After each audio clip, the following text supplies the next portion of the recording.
The Funk Soul Brother, check it out now. The joke here is that obviously they did not use that in the trailer for this game, and these titles, there's a certain bootleg feel to this that I find very funny. And as we get to the actual title screen, we're gonna see even a little more. A Universal Interactive Studios production. I mean, that sounds fine. You've got these very basic looking titles for some of that text, which is a little bit boring. The wrath of Cortex. But the thing that really sinks it for me is that massive gap between there and starting this music that by all rights should probably be playing underneath the voice speaking the title. Right? That would kind of make a little bit of sense, wouldn't it? But we're not here for any of that sense horse shit. We're playing Crash Bandicoot. Oh, I have to actually input a letter in order to start typing the name. That's quite funny. And by quite funny, I mean quite a strange choice. Also, pressing start enters a letter instead of going to done. Well, you know, you can't really say too much about them. This is only a very popular video game franchise in the West, so like, you know, whatever. So, I guess to date this VOD a little bit, because at this point, why not? Just yesterday, I think it was yesterday, it might have been the day before, I am not completely confident, someone made me aware of the fact that Netflix is going to be making a live-action series based on the anime Kakegurui. I don't think I'm pronouncing that correctly whatsoever, but it's a series that I quite like. One of the fairly few anime series that I've watched since 2016 in any part whatsoever. I really need to get back to watching some stuff. I've got a lot of Gundam I need to watch and all kind of other things of that nature. But I watched a few episodes of it. It was good. It was frequently a little bit uncomfortable in a few aspects that I just know they're going to botch completely in the Netflix series. Like, it feels like a huge who is this for kind of situation.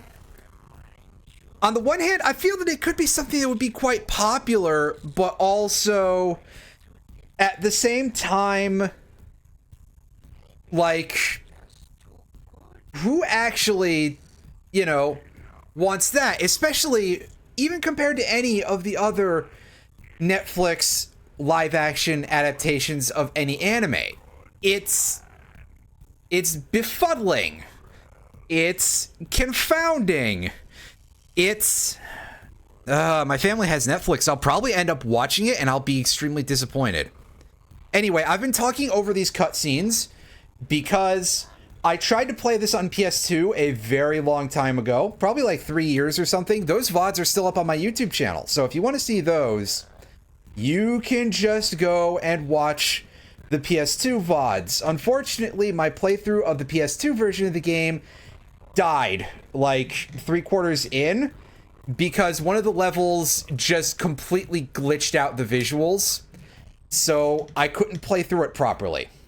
Granted, I was playing it on emulator, but my PS2 is a little bit old, as you might expect a PS2 to be, so it might not necessarily work super well on that. Plus, it is still an actual version 1.00 disc for that, so it would have all the long load times. Anyway, yes, this was a thing that I was planning on doing last night. These cutscenes feel like they're moving very slowly.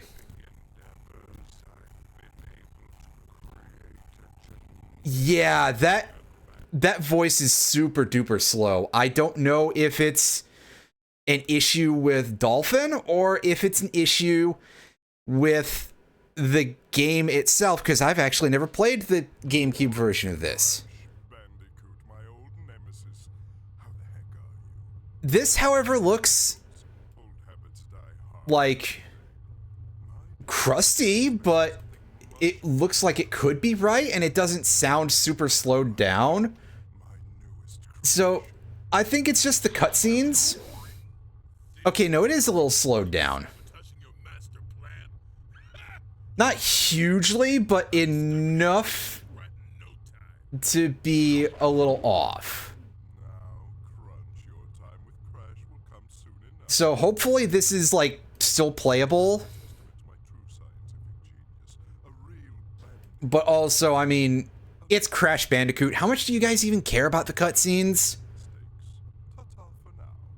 Like, it's not exactly a game series renowned the world over for quality of plot or anything. Oh God, oh Jesus.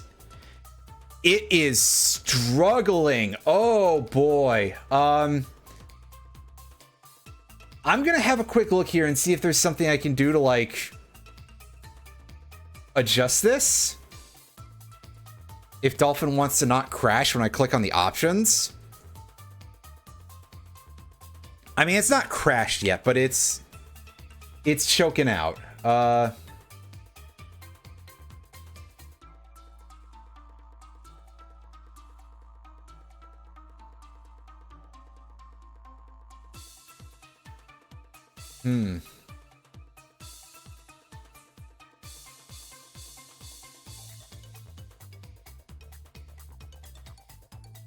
See, I don't know for sure in terms of any of this, because that's just the configuration. That's video settings, that's not correct.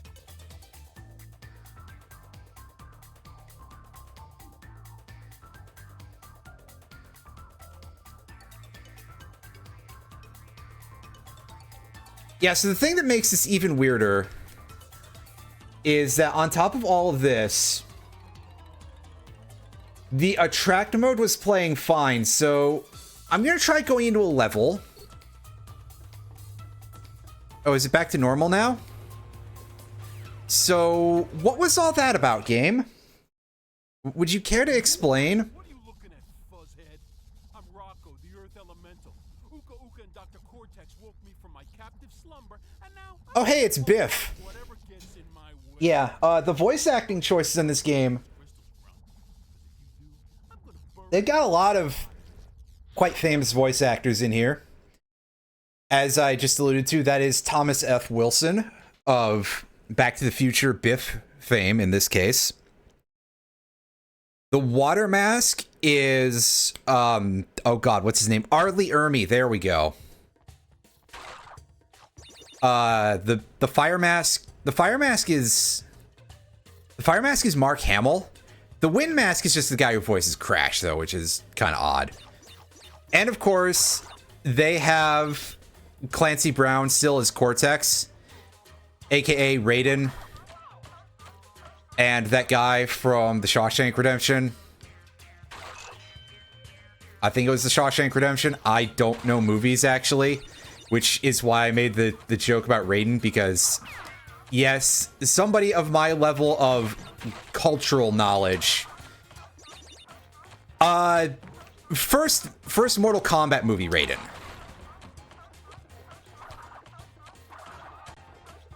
Is what I'm saying here, which I know that some of you will be like, oh, you just said you don't know movies and you mentioned something from a movie. Listen, it's okay, because that's part of the joke, is that I'm an uncultured cretin. Because truth be told, I am kind of an uncultured cretin. That is a thing that is not inaccurate. Asterisk, it is pronounced cretin in American English and cretin in British English.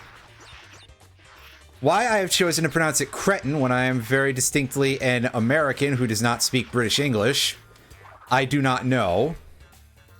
Other than perhaps to be irritating, which is something that I'm quite good at.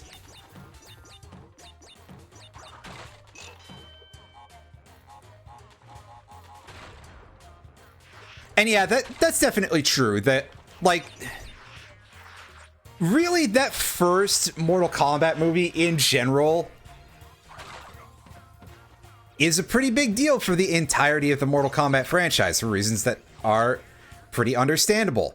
Also, in this game, we're actually collecting Wumpa Fruit because That helps us get extra lives, even though in this game I'm not sure I want to collect all the extra lives because they are that horrible, crusty 3D model for some reason.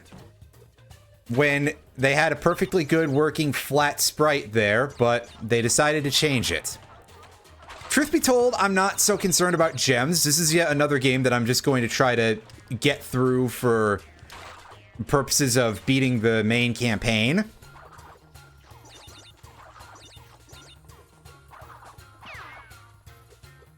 But, yeah.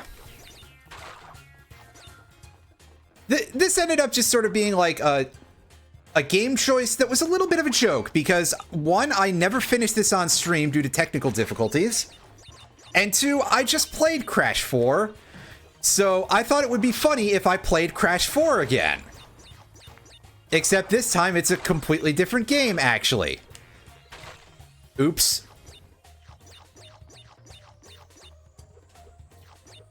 Played that like a total idiot. And over there is where a death platform would be if we hadn't died in a really embarrassing way at the beginning of the stage.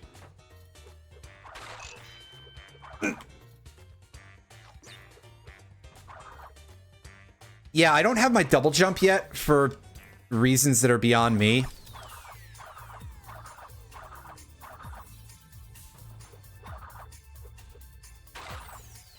Like, you lost all your power-ups from Crash 3 for some reason. Which, realistically, if I wanted to have a good time, I would just play that again instead, but...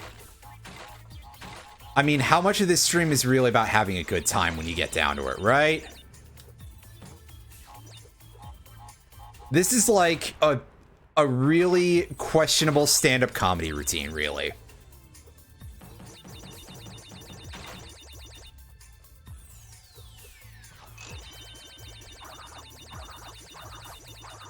Yeah, I do remember that Quan Chi was in the cartoon before Quan Chi ever showed up in the games.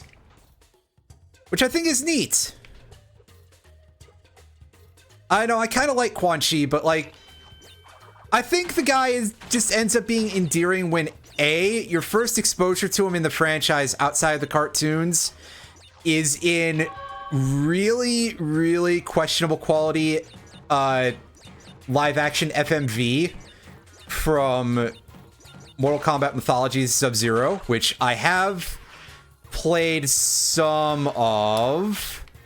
I never beat it, but it's a very hard game, and we all know how good I am at video games, period, so, like, yeah.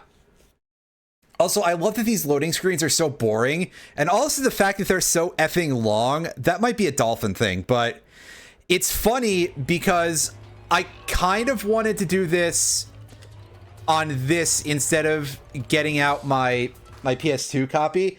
Again, to sort of make a joke about like, oh, hey, it'll be less loading even compared to Crash 4, which had an amount of loading, all right?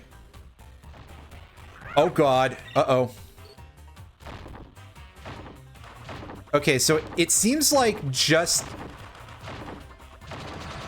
pause and unpause fixes the lag issue. So, few, I think is what I can say about that. But, yeah. So, the other thing that I love about Quan Chi, just as like a general thing, is I forget which game it is, but in one game he has a fatality. I think it's MK4, where he just rips his opponent's leg off and just starts clobbering them with it, and it lasts so long that the screen fades out and you don't actually get to see anyone die. It's incredibly rude, and I mean it's about as, you know, it's about as nice to look at as most fatalities are, right? It's, you know, I don't, but also it is like, it is a very just, it's fun. If it's gonna be like if it's gonna be a game that's this, you know, nasty gore fest, there should be some fun involved, I think. Because otherwise, then what differentiates it from how much of other modern media? These loading screens are making me laugh so man, the thing is that's really weird about it is that in this generation, I don't know if this is like an unpopular opinion or not, but I feel that for 6th gen games, the GameCube versions. Bandicoot? Huh? Do ya? Wuss. God, he just sounds like Scout. That the GameCube versions of games are generally a little bit better than their PS2 versions, especially when it comes to loading time. Like, think Killer 7. I feel that most people kind of associate Killer 7 with being this PS2 game for some reason. And certainly that is the version that was available for a while, and I think the Steam version is like intended to be based on the PS2 version of Killer 7. But the GameCube version is actually probably better, especially because it loads much faster. Killer 7 is also that's a really good game if you like shit that's weird. And I would think that most of you would enjoy that for reasons of that. Killer 7 is a bit of a vibe in terms of just being like really bizarre. Yes, because I remember that they brought it back for MK9, aka Mortal Kombat 2011, and they added some extra gore to it because it actually does kill. Like, I think it makes the victim's head explode or something. Either way, it was like, I don't know, I think that reduces a certain something to it, that it's like, okay, it actually has an end now? That's almost less brutal.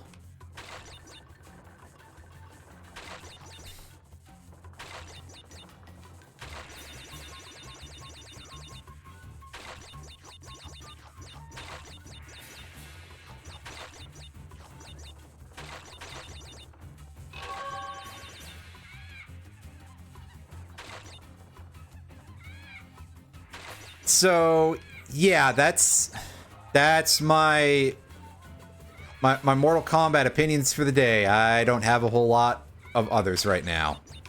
Oh god, don't fall off.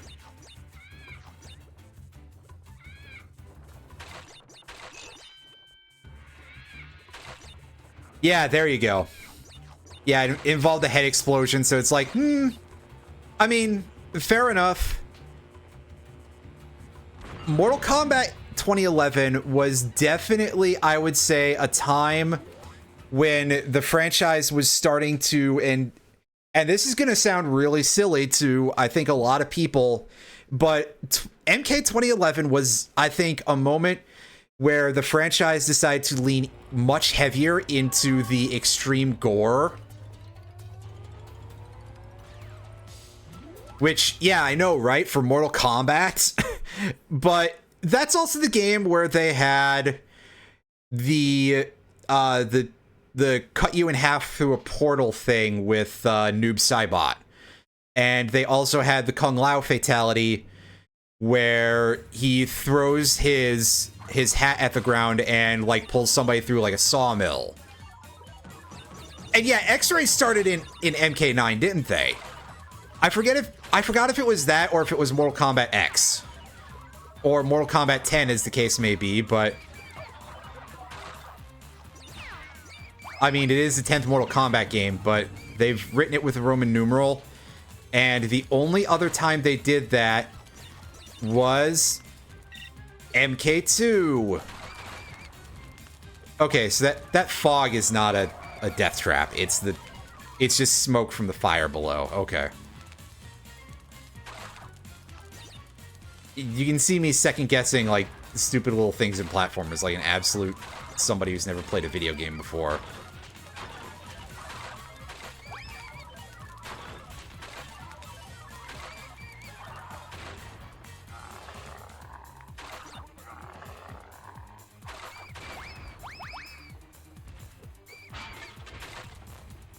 Yeah, MK9, I feel like MK9 was definitely a point when you started having people who were saying that, yeah, this might be a little bit unnecessary, even by the standards of a franchise that's quite infamous for large amounts of gore. Which, hey, whatever. The medium is what it is, and there's video games for all kinds of different audiences. So I'm not gonna say boo about, oh, hey, here's a franchise that is this heavy on like super turbo ultra gore. Listen, there are horror movies out there, and I've watched a couple of them, and I didn't necessarily hate any of them. Well, okay, I've definitely seen some horror movies and not been super impressed, but I watched Wishmaster, and that wasn't necessarily the prettiest thing to look at all the time. I actually don't think I've seen a lot of, like, really super gory horror movies, come to think of it. Like, maybe other than that. Wishmaster was more, like, creative with it, though, so... yeah, anyway.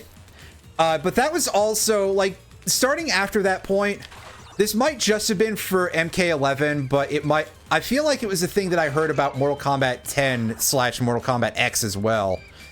Of people talking about how the dev teams for MK were having going through some very serious shit looking at the reference images and things for what they were trying to do for the gore effects. That it was like too extreme for the people who were working on it. And granted, I sort of feel like there's a certain sensationalism to that because... Listen, the spirit of the Jack Thompson kind of video games are evil shit. I'm gonna shake, rattle, and roll your Bandicoot butt. The spirit of that sort of video games are evil has never gone away. I remember, like, decades ago, people were trying to blame Mass Effect for things. So, like, on some level, I feel that there's some little bit of, like, sensationalistic angle there, but also I think it's a fair thing to discuss in this case. Just also, do you have anything to say about that with any other franchise that can get a little bit gross, or are you only going to talk about this for Mortal Kombat? And are people who are reading these stories going to say anything other than, oh, well, you signed up to develop Mortal Kombat, you should know what you're in for, which I think is just such a fucking callous thing to say, man. Like, there are people who think they can hang, and then it turns out they can't. You know, it happens. And for that matter, it's not like, you know, if NetherRealm Studios developed nothing else, I would understand, but NetherRealm Studios also develops Injustice, and as somebody who has never played one, I'm going to go out on a limb here and say that Injustice is probably not Mortal Kombat levels of gory. Because I don't think DC, especially at the time when the first couple of Injustice games were being made... Wait, haven't there only ever been 2 Injustice games yet? I think that they might have considered that to be going a little far. And even now, that might be something that's, like, reserved for Suicide Squad and shit like that. So, you know, as always, gamers really proving that they don't deserve what they are, you know... I can't say that they don't deserve what they get. I think that's a strange way to phrase it, but, like, they don't deserve the medium, you know? Ah, darn, I missed an extra life, but... These guys, they made this room a little bit too wide to make these dudes be a challenge. Like, sometimes you gotta weave a little bit, but whatever. This level is hilarious. Yeah. Yeah, that was another thing that I was thinking, is that, like, it would probably be on the level of, like, that. Oops. Also, we're getting the great music looping, but the PS2 version of this game had kind of shit tier music looping as well, so I can't really necessarily say too much about this one as a consequence, because, like, that's normal.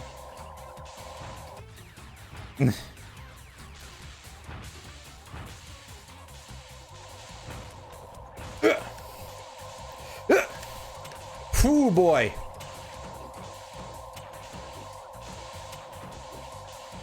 That's like the first tight jump we've actually had here. And honestly, it's not even that bad. If this was the real Crash 4, that'd be a thing I'd take like 20 deaths on before I got it. And it would have shown up 3 levels earlier. Damn, that game was hard. I mean, and also you'd basically have to graze around those dudes, green stuff throwers.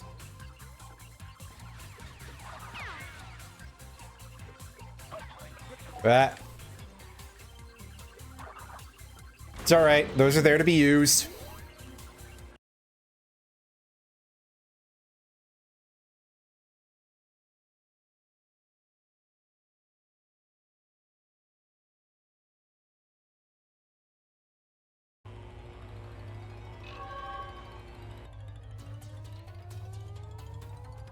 Oh, right. Can't multitask. Or if I do, I have to click back into the window. Looks like the Bandicoot's been busy collecting crystals. I warned you, Bandicoot. Finally, I get to wrap my fingers around your puny orange neck. What neck? He doesn't have a neck, you idiot!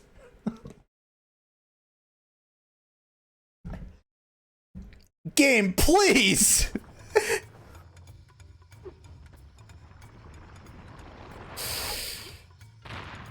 Ah, yes, our first boss here, and we get to be in the ball. Oh, my volume might be a little bit low then. I mean, that's kind of not abnormal for... These cutscenes are a little quiet, to be fair. But I do have my volume dialed back a little bit as well, just for reasons of, like, trying to... you know, not have to scream over the audio, except as a bit. Like, obviously, if I'm doing something like yelling, "What neck?" He doesn't have a neck, dumbass, or whatever I said. That's different, but, you know, that's for the sake of a bit.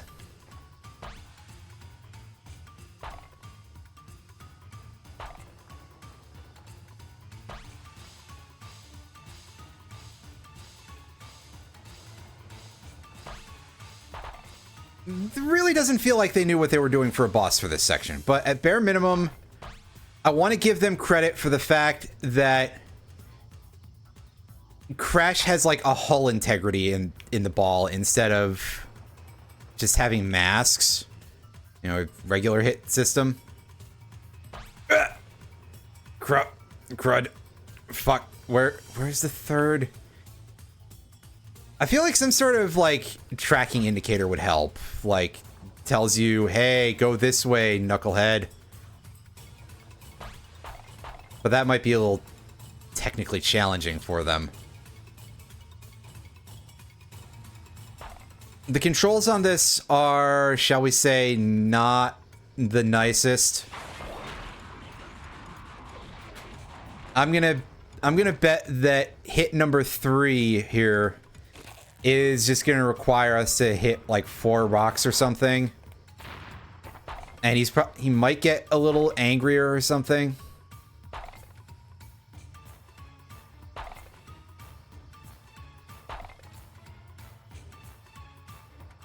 Also, like, what are these rock sounds? These are, like, what are they hollow?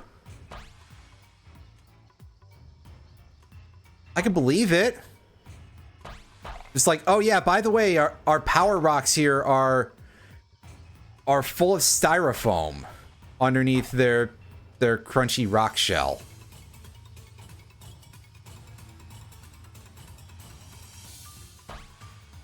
Suddenly the lore is going a little deep. This is what I get for talking shit about the cutscenes.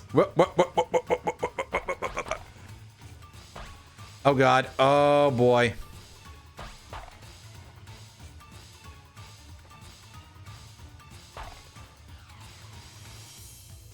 Okay, no, he bonked one of the blue rocks there, so I was like, did it time out or something? But no. No, the blue rocks don't seem to time out. It's just a matter of do they get hit by Crunch and his crust ball there. I have to start all the way from the beginning on that. Ooh, ooh. Now, unless there's something that'll help me like turn faster that I don't know about. All I can say is this kind of sucks.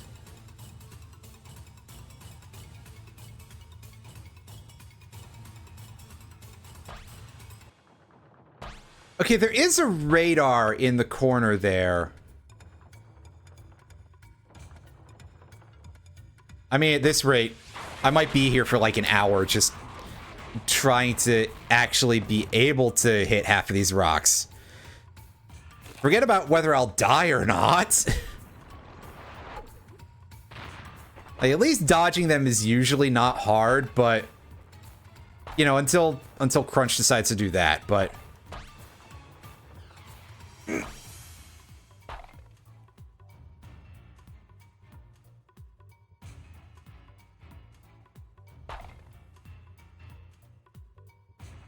this gimmick is fine for levels, but for a boss, I'm gonna say not so much. There's plenty of regular bosses in the rest of the game. One of them is even just sort of Dr. Entropy, but I suck at it. Actually, come to think of it, most of the bosses in this game are all like control gimmicks. Because you've got this thing. The third boss is in like a firefighter mech suit thing. And the fourth boss, you're in an airplane and it's basically a shmup. You're in an aeroplane over the sea. Wait.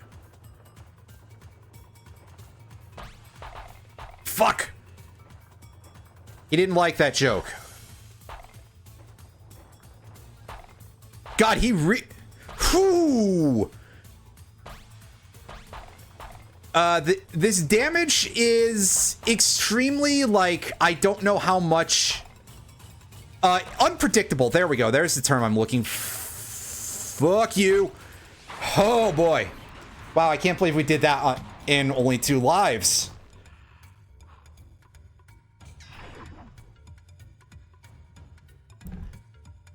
That's just kind of a pain in the ass to control. All right, so where's the power-up? Because it's the useless one. It's funny. Sneak shoes to sneak along suspended nitro crates holding hold Z button while moving. Ah, boy, that's a very niche power-up. This is like probably the second most infamous thing in this game. Obviously, the most infamous is our old friend load times. Cortex! When are you and that super weapon of yours going to put an end to that interfering Bandicoot? You are beginning to test my patience! I'm working on it, Uka Uka. Listen, Crash, you may have outsmarted Rocco, but there are 3 more elemental masks where he came from. And just as luck would have it, they are all significantly more powerful. Ha! I have no doubt that the water elemental, Wawa, will make sure you never see the light of day. Yeah, the water boy and I are gonna take you out. Ooh, I'm gonna rip you limb from limb. Wow, the water mask is named Wawa. Incredible. I have no follow-up to that, just want to lay that out there. Also, I do admit, I enjoy Cortex because he's pathetic. That ultimately makes him very, very funny. Crash Bandicoot, you've got some nerve setting foot into my domain without an invitation. No,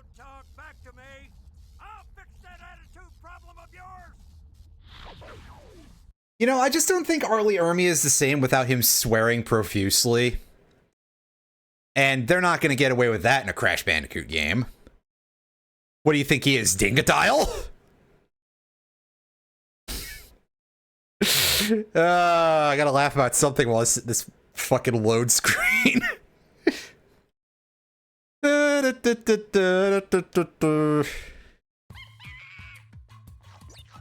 we go. I'd say just complain hard enough and it'll fix it, but that's not why. Let's be honest here.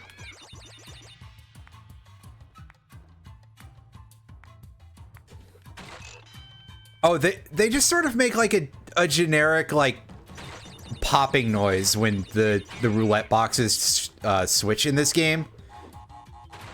If you've ever played at least the PS1 version of Crash 3, I confess I don't remember what it was like in the Insane trilogy, but they made a nice loud like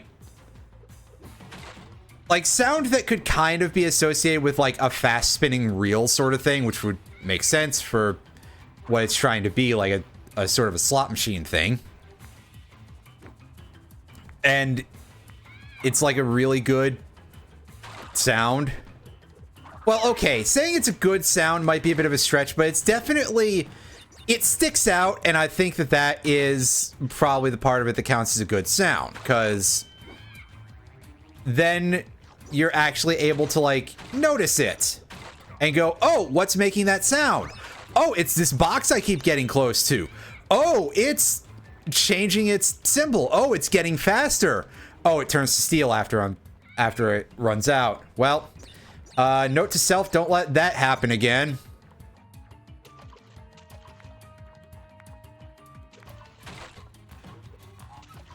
But this, on the other hand, is a little bit underwhelming.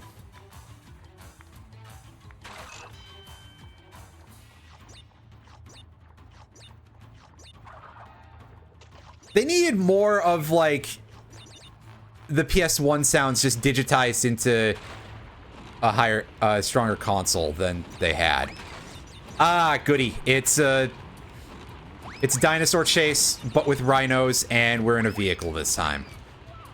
Oops.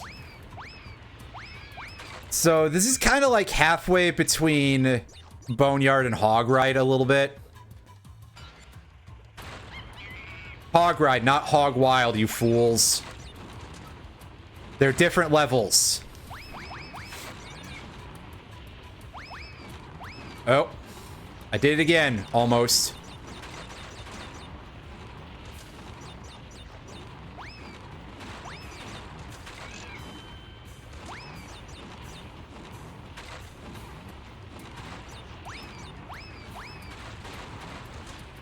Oh, and they are gone. Unfortunately, no reprieve for us. Because they're back. That's right, everybody. We got more rhinos than a Ratchet and Clank convention. That nitro crate didn't even explode. We just sort of bumped off of it.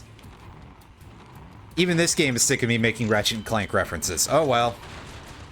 God, one of these days I'm going to have to play the PS3 ones, and I'm probably going to be a little bit, like, less happy about it than I usually am when it comes to things related to Ratchet and Clank. I don't have access to the one that was in the middle of those. Yeah, it was called Quest for Booty, wasn't it? You know, as subtle as the references in Ratchet and Clank titles get, right? Ooh, this is tight. This is rough. So I guess I'd have to see if the PlayStation Store is still an open thing for PS3. Either that or figure out a way to, like, run it through less legitimate means on my PS3. I wouldn't dare punish my PC with, like, full-on emulation, but I'm sure that custom firmware for the PS3 is still a thing, and you can use that to sideload software, as it were. Just like you can do with the PSP. And I know that there was development in that particular field for the PS3. Oh, God. That's a little bit of a terrifying prospect, but... Okay, are we done with the... We're done with the Jeep, I think. This looks like the end of the level. Yes.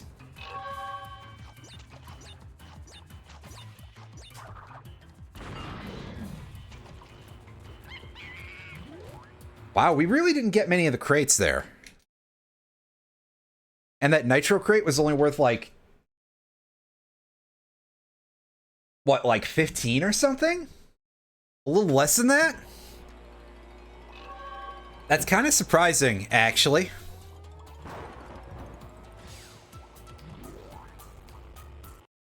Yeah, that's kind of true. Okay, we were getting some lag, so I might have to do a quick pause on pause, which not really going to affect you guys' enjoyment of anything. Let's do it anyway. Here we are, a diving stage. Yes. I suppose we'd have to have at least one of these in the domain of the water mask, yeah? And if there wasn't, I would have to go and find everyone at Traveler's Tales and give them a medal for their holding back. Because it would impress me.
Yeah, like the counting for the TNT crates is super duper off too.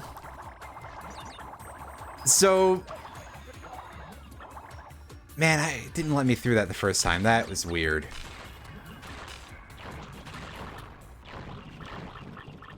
Oh, buddy. I don't like this. I don't like this thing. I remember this. Whoa.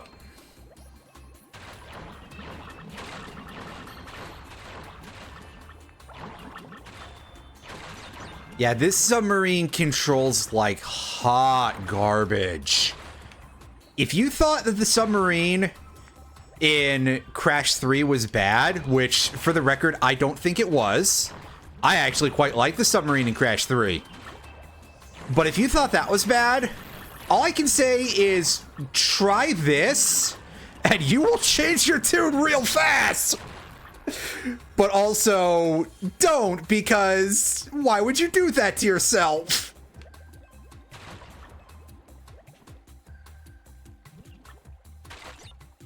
Well, God, that thing's ugly. Oh, yeah, I could just barely see the edge of that. I was like, can I get around this somehow?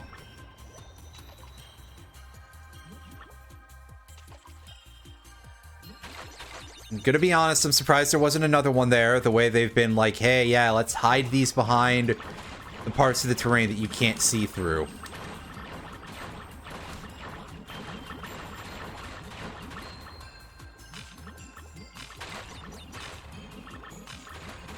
Whoa! Dang, I was going too fast. Which, admittedly, that's always kind of the thing that causes you problems in this. This particular vehicle, anyway. Like, other times, usually this game is one where you can freely go at whatever pace you find appropriate. Except when you can't.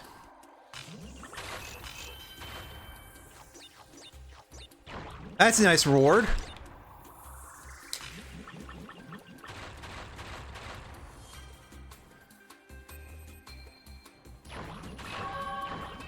Nice. I appreciate the fact that I was allowed to do that. Unfortunately, I also immediately zoned out because I think I've been in enough levels now where the crystal has just been like literally right at the end of the thing and then completely free. That I was just like, well, F it. It'll be fine. It was not fine. The hell am I doing? Oh, yeah.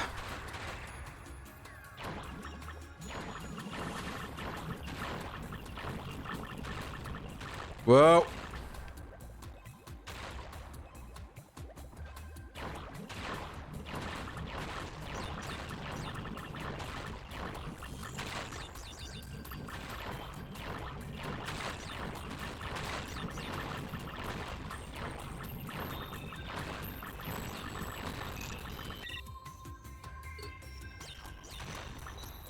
Yeah, I could hear from that crunch that we were getting. That was time to do a quick lag cycle there. Got shockingly close to that gem, actually. Like, I was expecting to be way more off.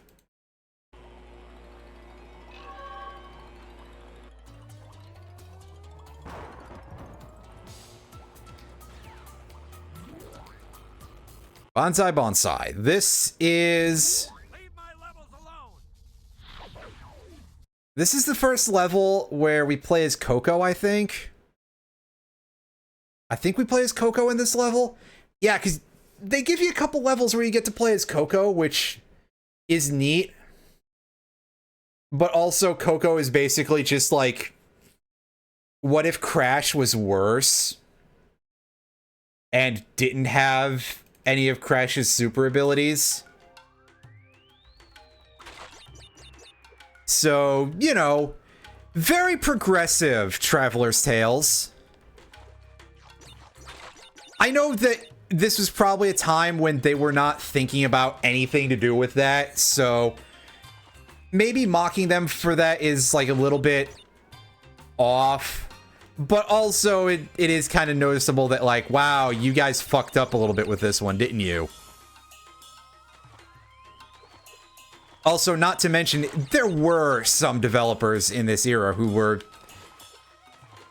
and prior eras even thinking about how things like that matter, and even people who were, you know, professional reviewers. Like, I'm not talking about people who are like art critic level kind of things, which probably existed at least a little bit back in the day, but not so much. I remember reading a review once in GamePro from like the mid-90s talking about Phantasy Star 4 and pointing out that some things in that were like rather uncomfortably sexist feeling, which feels like a huge shock for a wide variety of reasons. Especially if you buy into the narrative that any of this stuff is just, you know, a fairly modern concern. It's not. Wow, it's almost like women have existed for as long as the human race has. Who could imagine such a thing?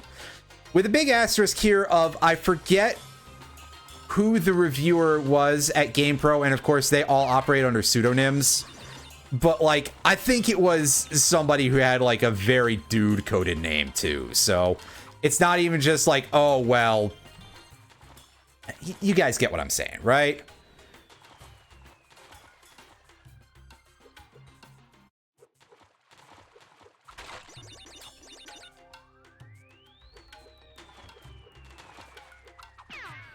Unfortunately, it doesn't really matter what, you know, anything else I can say there, any specific words, because the people who will get upset about that will have the same response no matter what exact words you say or anything.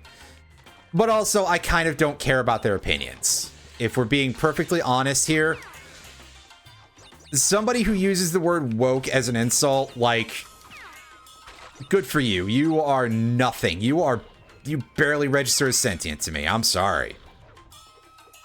Maybe you should consider not being such a shithead, and maybe I'll... But, you know...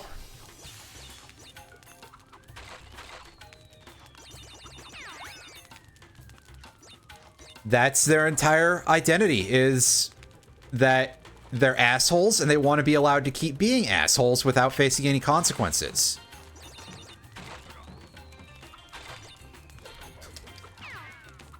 Technically, you can legally say whatever you want. I just can still think you're a fucking douchebag for it.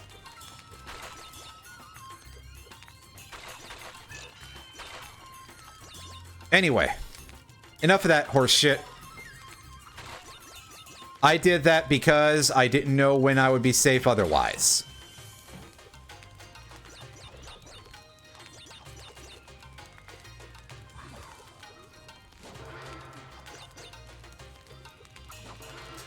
Oh, these enemies are incredibly goofy. Just like... Clobber... Oh. Wow. I didn't realize they could actually hit you that far back. I mean, I guess it makes sense and all, but they seem so ineffectual. They look kind of like they come from the far side, you know?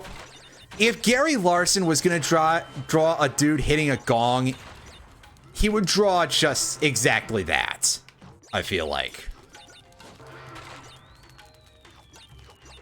I mean, maybe the guy would also be a cow, but aside from that,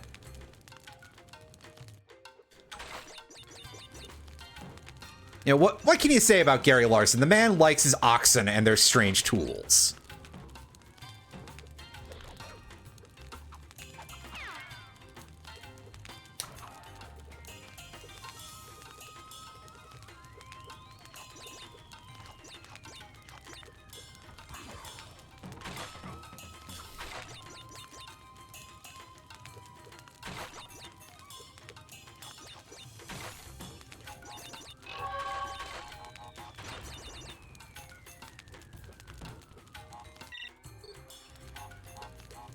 Oh, I was gonna say, I don't know why I did that, but if there was a purpose to it, really, but there was, it turns out.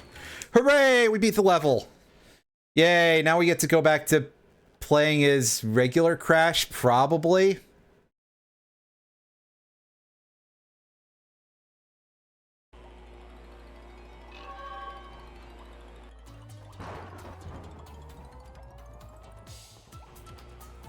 That sinking feeling. Oh, this sounds like a platforming stage that sucks. My favorite kind of platforming stage.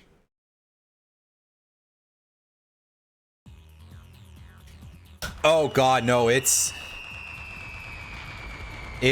not. It's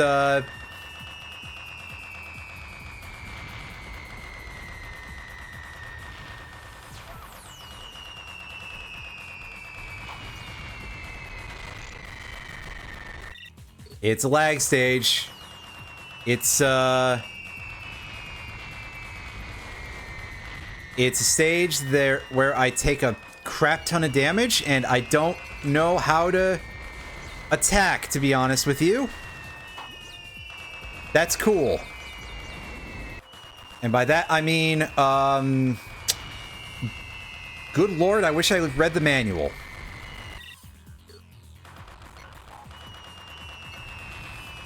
Okay, so hold X until you get a lock on and then let go is what you have to do here. Okay. I don't like this. I also don't like the fact that I take like 1 billion damage constantly because there are this many enemies that spawn in right at the start. Like, I'm sorry, this is just too many dudes to start us off with. At least give me a little bit of time to ease into it, right?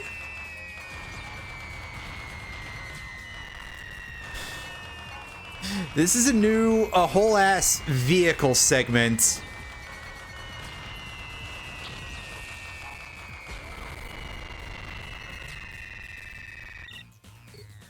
And it's really not the same as the one that we had before, so it may be similar, but like similar will only get you so far.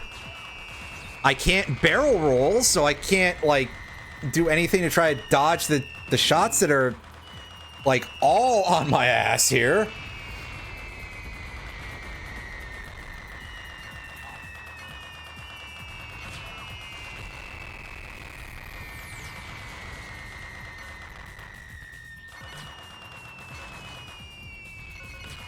Also, I believe in the previous stage we pressed the B button to fire, right? And yet here we are shooting with the A button.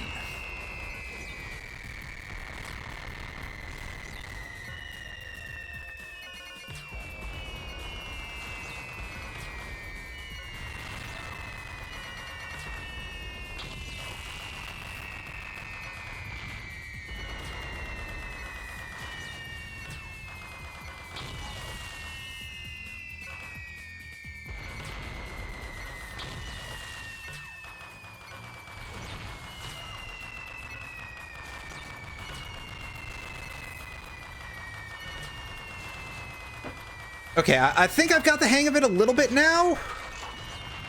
Or maybe I'm doing something that is giving me better luck. I don't know. That's the hell of it, and not even in a... Oh god, what was that? And not even in a Phantom of the Paradise kind of way.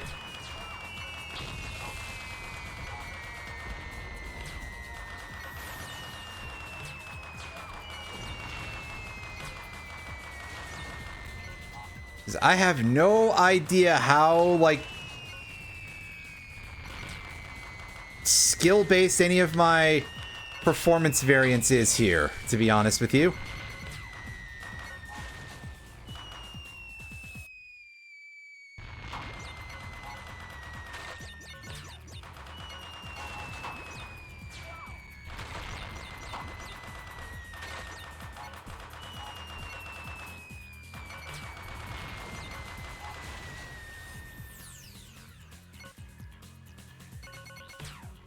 Okay, so it seems like you can also do like a dumbfire, but I'm not sure about that.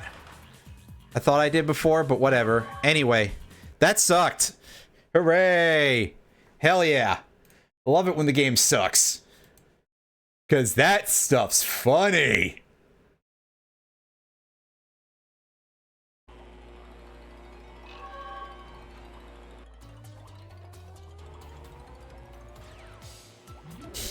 H2O no. That's a pretty good joke, actually.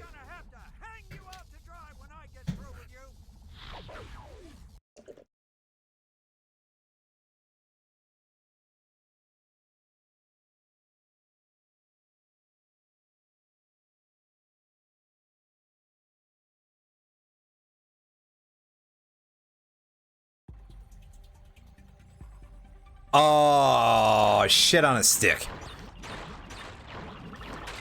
This is the... It's this again. Oh, really? You're giving me this 2 times in the same world. That's a shock. Maybe they just had nowhere else to put them. They were like, oh, well, we came up with this gimmick. We need to use it a certain amount.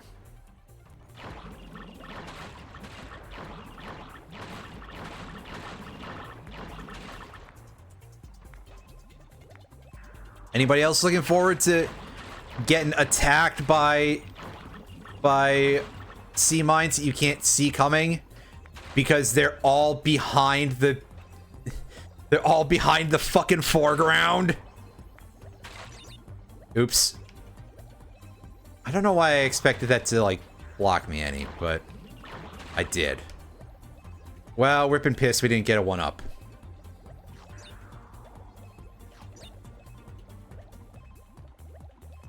Oh, that beeping sound is coming from our sub. I thought it was the mines that did that. Well,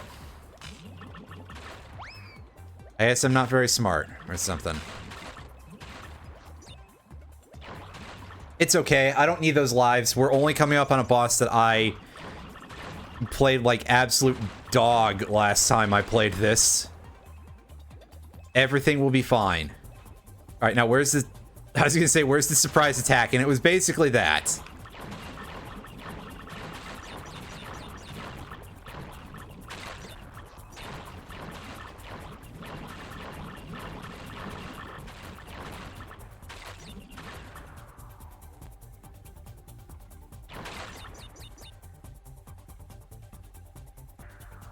Huh?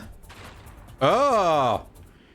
Alright, so we're back to platforming. Please let the stage stay this way.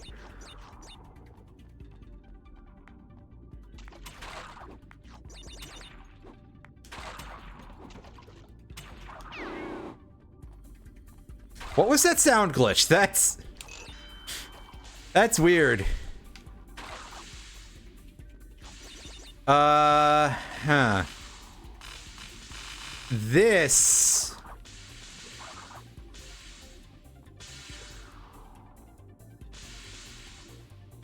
This does not look good for Homestar Runner. Yep, it's...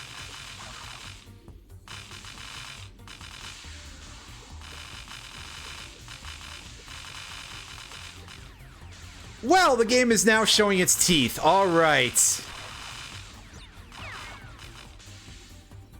Maybe there was something I was supposed to do there that I didn't see how to do. That could happen.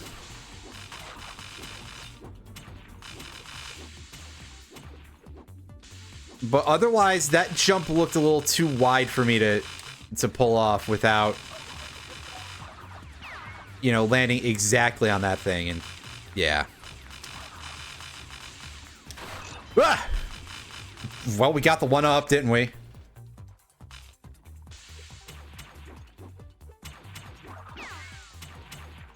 I guess I don't call this level H2 oh no for nothing, because oh no.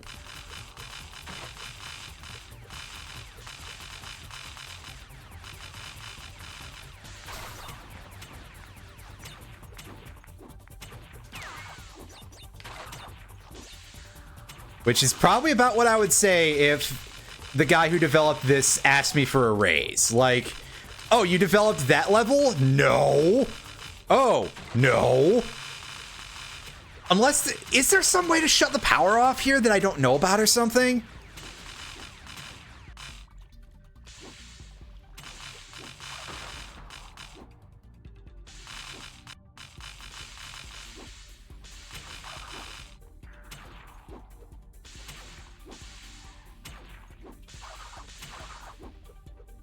Yeah, because, like, that's as close to something I can interact with as I can see over here.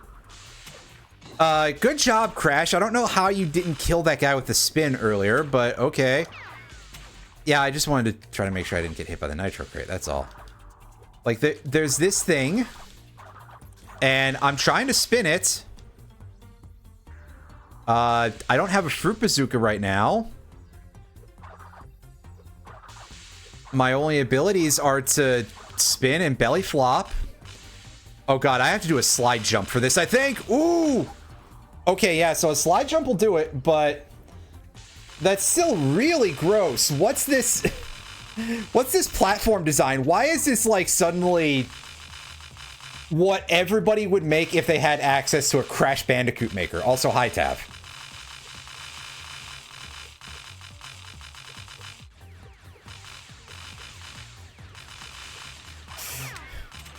Jesus.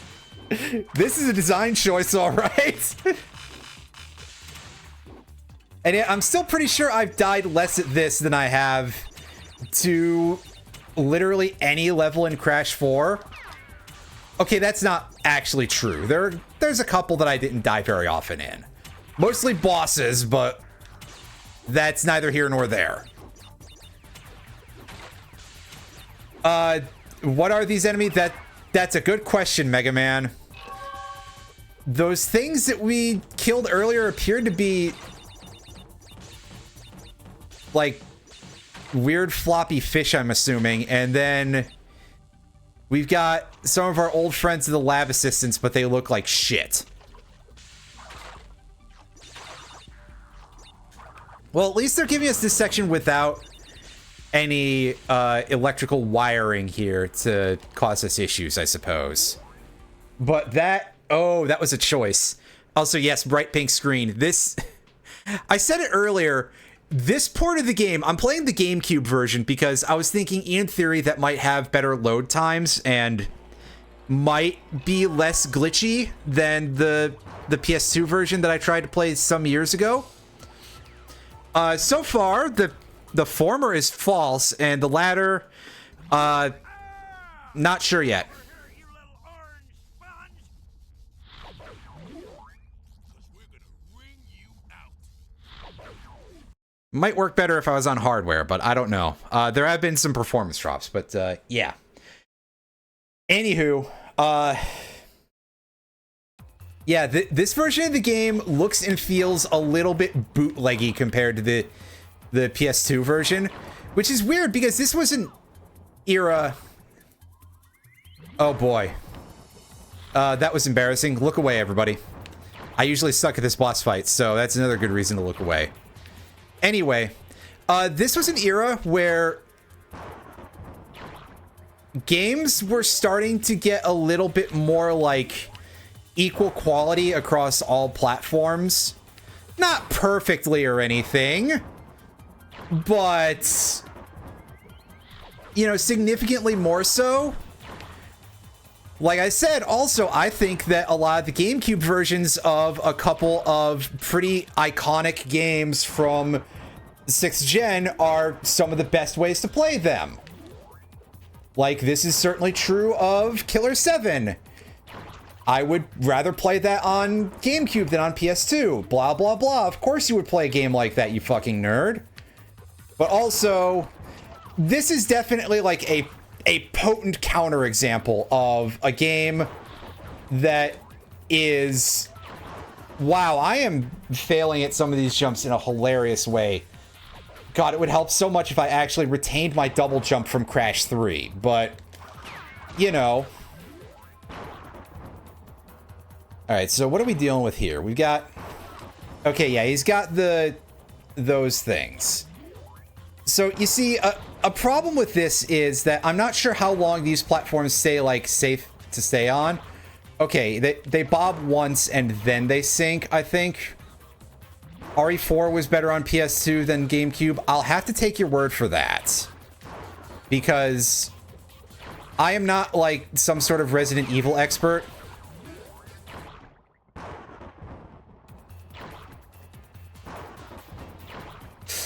That's...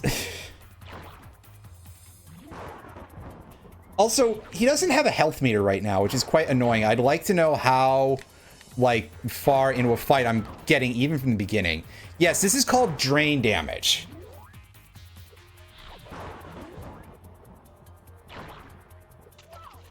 Fuck! Wow!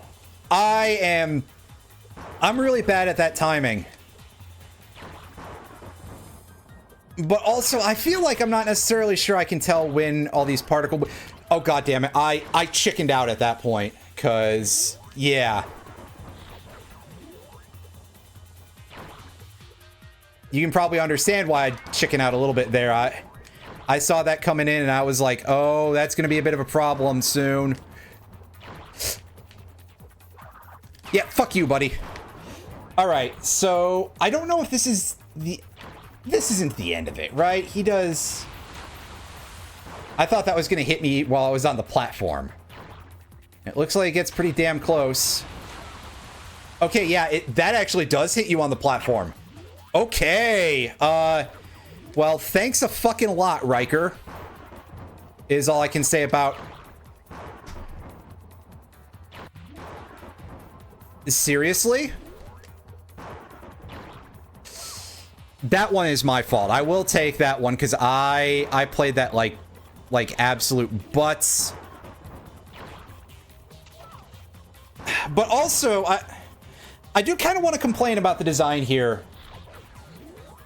Like, not for the fact that, oh, hey, I'm dying, like... Also, I feel like I did not press forward on that stick whatsoever, but okay. The fact that the platforms bob down a little bit and then wait before they actually sink is a type of visual fucking with you sort of thing that I don't like very much. What happened there? Why did I not just go straight ahead? That was kind of embarrassing. Okay, remember, you don't have the double jump. You get it after this boss. Also, I've died on this guy and to like the same attack like 20 times now. Where are my pity masks? Game?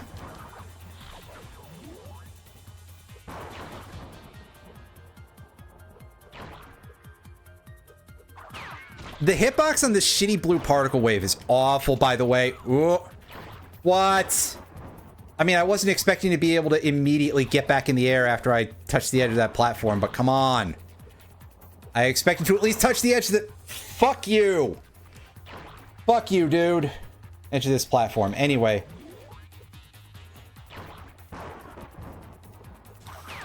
At least each phase... Well, I mean, that's kind of true too, but each, like... Each death happens quite quickly.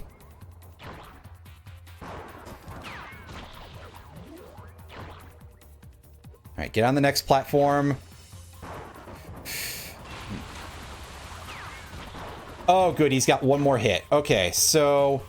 What could he possibly... Okay, is he just gonna do a slam between each one? Because if that's it, then... I mean, that probably introduces, like, a really shitty timing, and there we go again. I somehow didn't get close enough that time to him.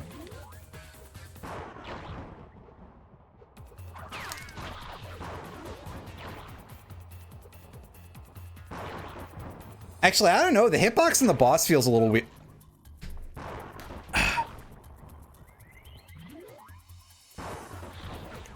It feels like the particle effects...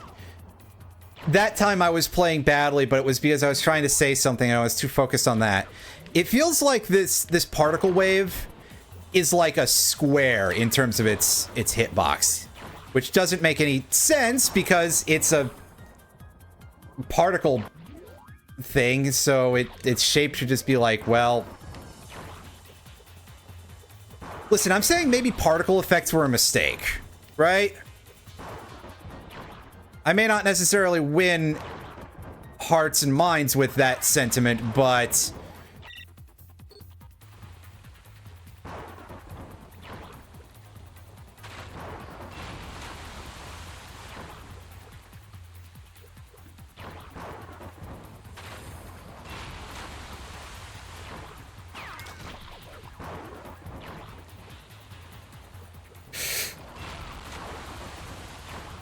Okay, I don't know how I didn't... I must have just jumped from way far back there, like a ridiculously far back.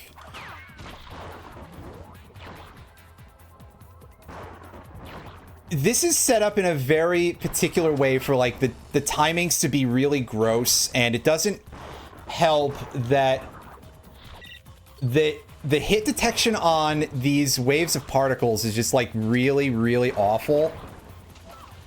For some reason, like, I feel I was quite high above that and it still hit me.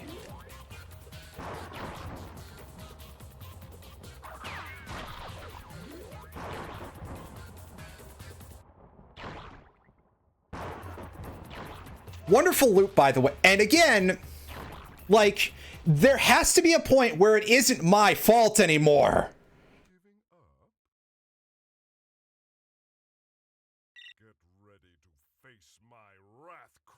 Bandicoot. Get it? He's Cortex. It's Wrath of Cortex.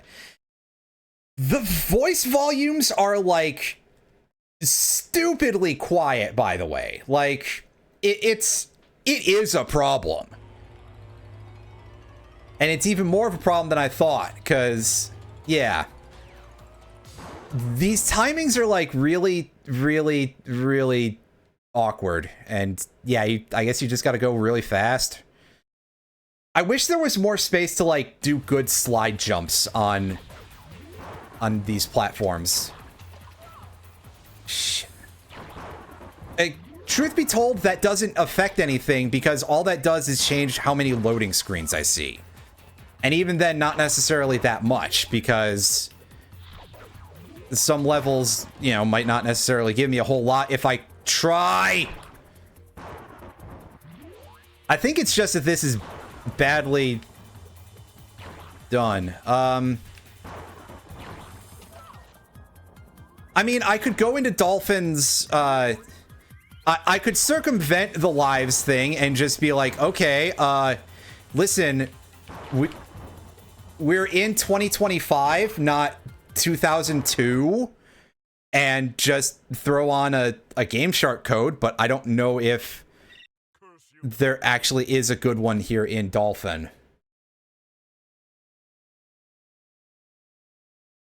Because, yeah, quite frankly, again, I think that lives, that's a thing where, like, I'm not paying money for this. If it was an arcade, yes, GameCube.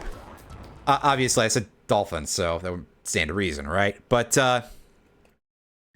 you know, I feel that if I was playing this on an actual arcade machine, and not my own arcade machine, that would be, you know, not that I own an arcade machine, but with the big asterisk of if I did,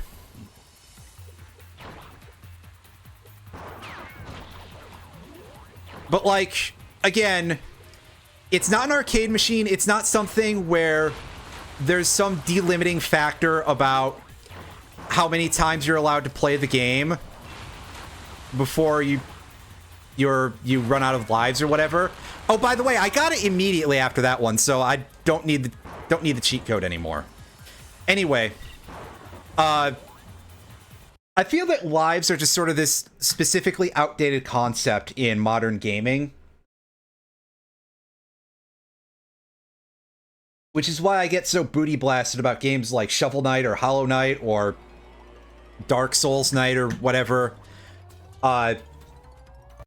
Having a replacement downside if you die. I'm talking over this because you're not going to be able to hear anyway, so it unfortunately has stopped mattering. And this is as far as you're gonna get.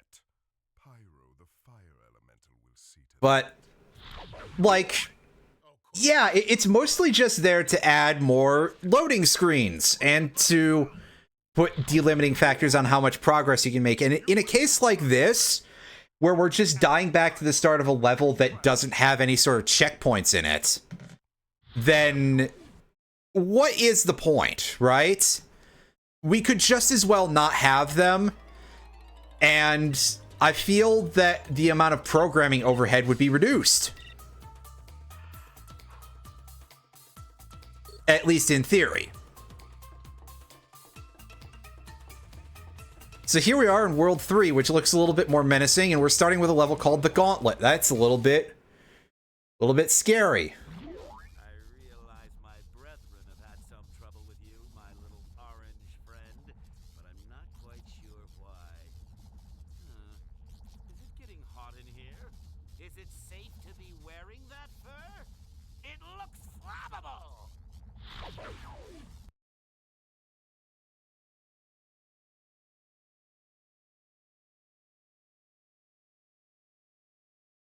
Well, all right. If I need it later, I don't remember when there's like another big challenge.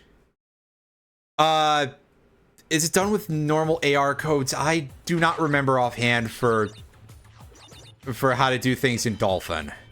I believe you can just do like action replay codes in Dolphin and such.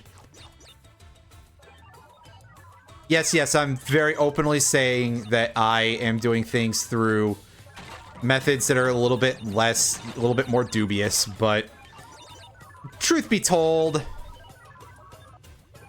like, they're not selling this game anymore. If they want to crawl up my ass about it, then put it back on sale, right? Give me a reason to...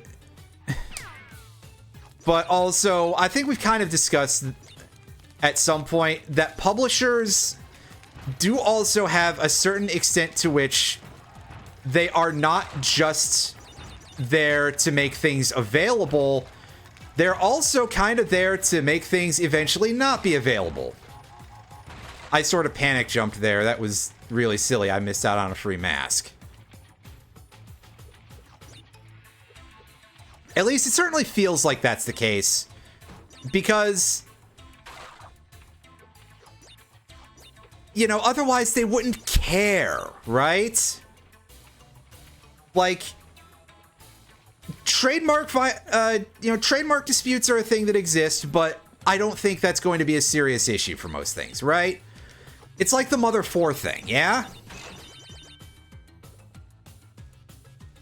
It sort of comes into the normal, like, everybody does the no play, only remember meme for Nintendo. And I'm gonna be honest with you, I feel like that is sort of their mindset. It, you know, some people might be like, oh, well, that's unfair, but also, I mean, the other part of it is that, hey, that's Nintendo. They can take it a little bit. Anyway. But yeah, regardless, yeah, if it comes up, DM through Blue Sky. Actually, no, post it here, never mind.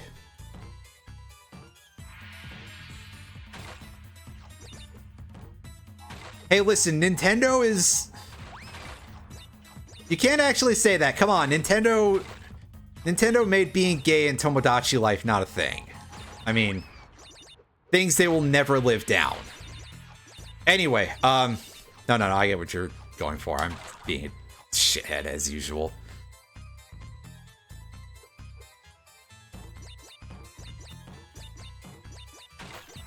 But yeah, when it comes to media, I feel that scarcity in general is a very, very artificial thing, especially as we moved over to a world of discs. Like, I don't think it would be too much overhead, comparatively speaking, to have sort of an on-demand printing thing for a lot of stuff. Like, I remember for a while that there at least were things like that for certain DVDs on Amazon, for example.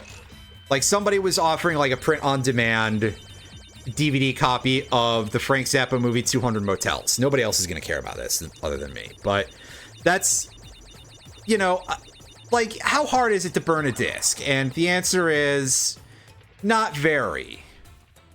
And that may not necessarily be as nice as getting a thing with a full case and everything, but, you know, I'm just saying some sort of bare minimum baseline level of availability. At least the digital versions of stuff like that on the PSN store and things of that nature are a step in that direction. But anyway, yeah, I do at least want to see more stuff in general released on Steam.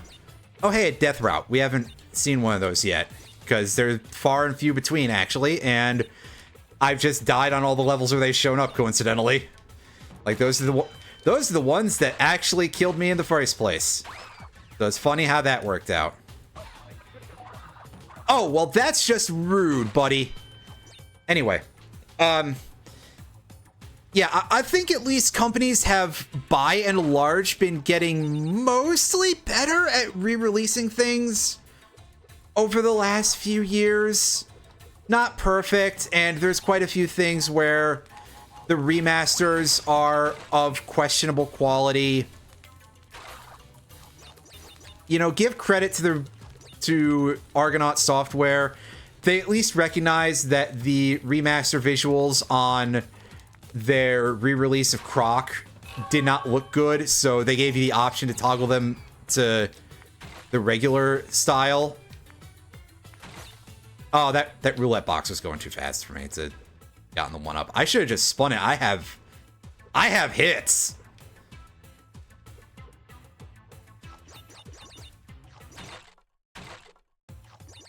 Anyway, yeah. Unfortunately, Nintendo is going to probably continue to lag behind in terms of overall good quality and quantity of things that are available digitally, which makes me quite sad. They did re-release Fire Emblem The Sacred Stones recently. For those of you who are paying $50 a year for your Nintendo Online subscription, it's a good game, but I'm going to be honest with you, it doesn't make me want to go get the Switch Online Plus expansion pack. Oh, they lag behind on everything else too, but you know, the offerings on Switch Online are a little bit anemic right now is kind of the thing that I want to say. And at bare minimum, a big thing I hope for when the Switch 2 releases is that they really start padding that list out a little bit more, because I think that it should be. Nintendo does have a quite good backlog of games, some of which are actually kind of all right. Despite any amount of roasting I can do, I do enjoy a non-zero amount of Nintendo games. It's just that admittedly quite a few of them are outside of the main franchises, so you know, oh, baby, this performance is not good.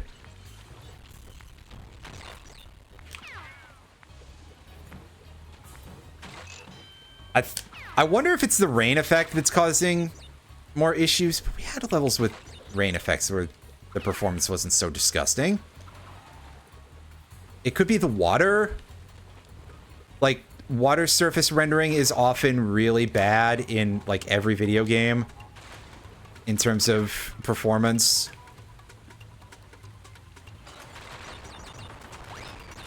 Oh, baby.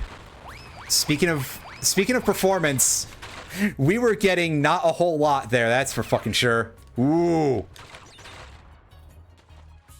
Damn it, Coco. Come on. You can do worse than that. You can also do a lot better.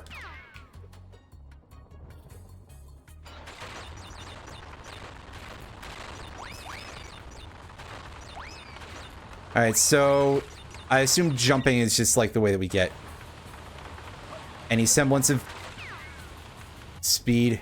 Ow.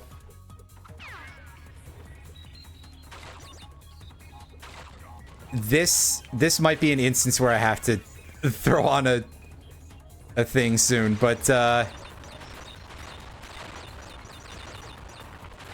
because this does in fact feel quite rough, and the performance is the fuck do you mean I died? Looks like a company's very first attempt at making a platformer. Yes, which is quite embarrassing for the fact that it's made by Traveler's Tales, which is like an actually established company. I mean, I don't know how much stuff Traveler's Tales did during the early 3D era offhand. Okay, no, Square gives us a speed boost, but God, this really does look like I'm just toggling the speed gear on and off.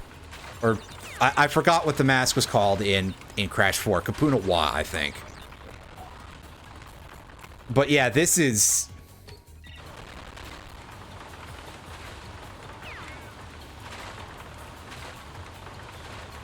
Well, that's a very Crash Bandicoot thing, to be fair. Like, you generally did just kind of launch enemies sideways when you kick them away. But oh my God, this level lagged so bad. Yeah, they don't look good, but the animation is kind of normal. But yes, it is like... It is kind of... it's one of those... The game looks worse because it looks technically better things, right? This is literally what Sterling was talking about earlier this week. I mean, saying this game looks good is probably a stretch, but it's like, it's in 6th gen level of bits and poly counts and stuff. Oh god, this level's a driving level. I forget if this is a race, but... I have a taste for some deep-fried Bandicoot. Oh, they should fix your volume there, Mark Hamill. Yeah, they did at least a little bit when they... But I always sort of remember guys just getting fucking launched in the old Crash games.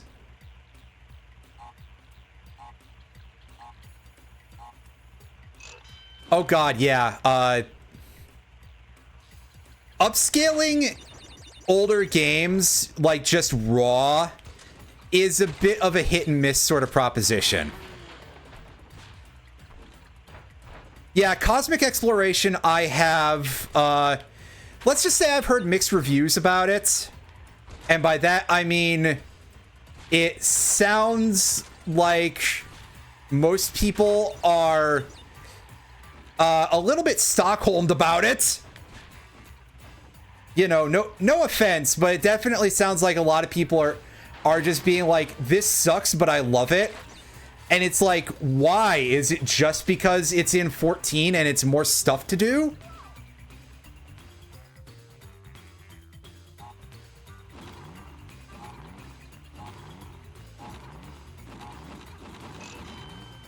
I'm not currently subbed to 14, and I'm not about to resub for this, unfortunately.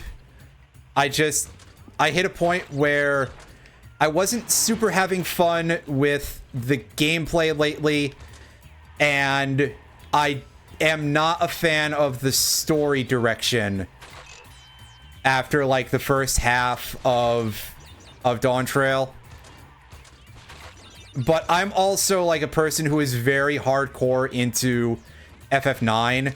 And some people, I know a lot of other people who are, like, super FF9 fans who feel like they're eating quite good. And that's all right. I'm not here to complain at you. If you like it, I'll leave that to someone else to do that sort of thing. But it does not work for me, in my opinion. And unfortunately, I can't just time travel to a period where, as far as we had, was like 6 point... Well, okay, all of the post Endwalker stuff was okay. I'm not going to complain about that. Anyway,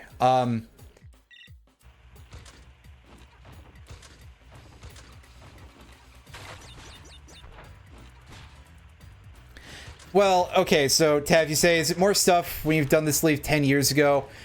And I don't disagree with you on that sentiment, but also I feel like doing the same thing over and over again, like, not for nothing, a thing with Dawn Trail, and I noticed it, you noticed it, we had discussions about some of the parts that I missed out on.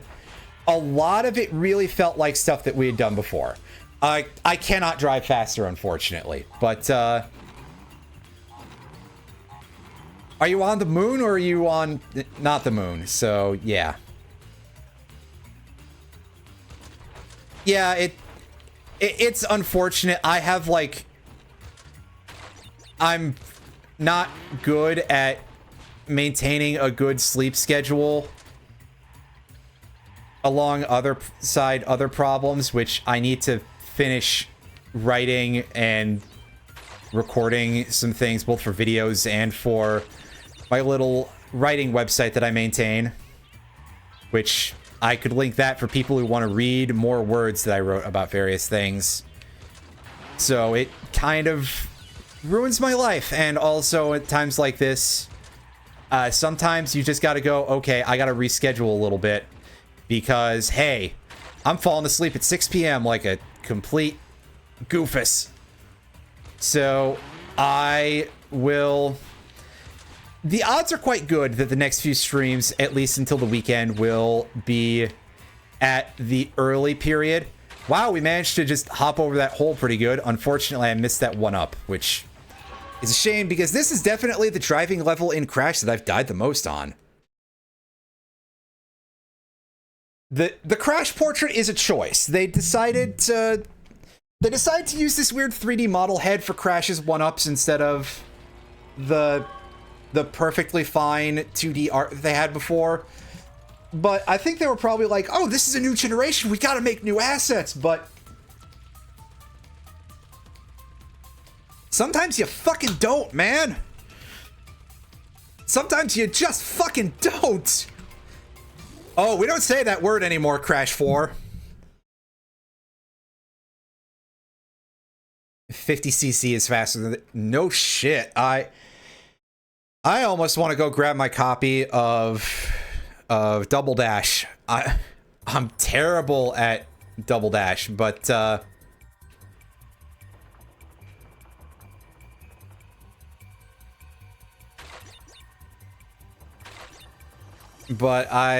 haven't played it in forever, but I probably would be having more fun with that than I would with that particular driving level. Excuse me. Oh, hey, Tiny. You're just sort of out here in the middle of a level because... What's the matter, Tiny? Are the bread lines too fucking long? So you had to come over here to try to get at least a little something? After Cortex decided that he didn't like you anymore and just decided to get these other ugly-ass masks. Oh, watch out for the penguin.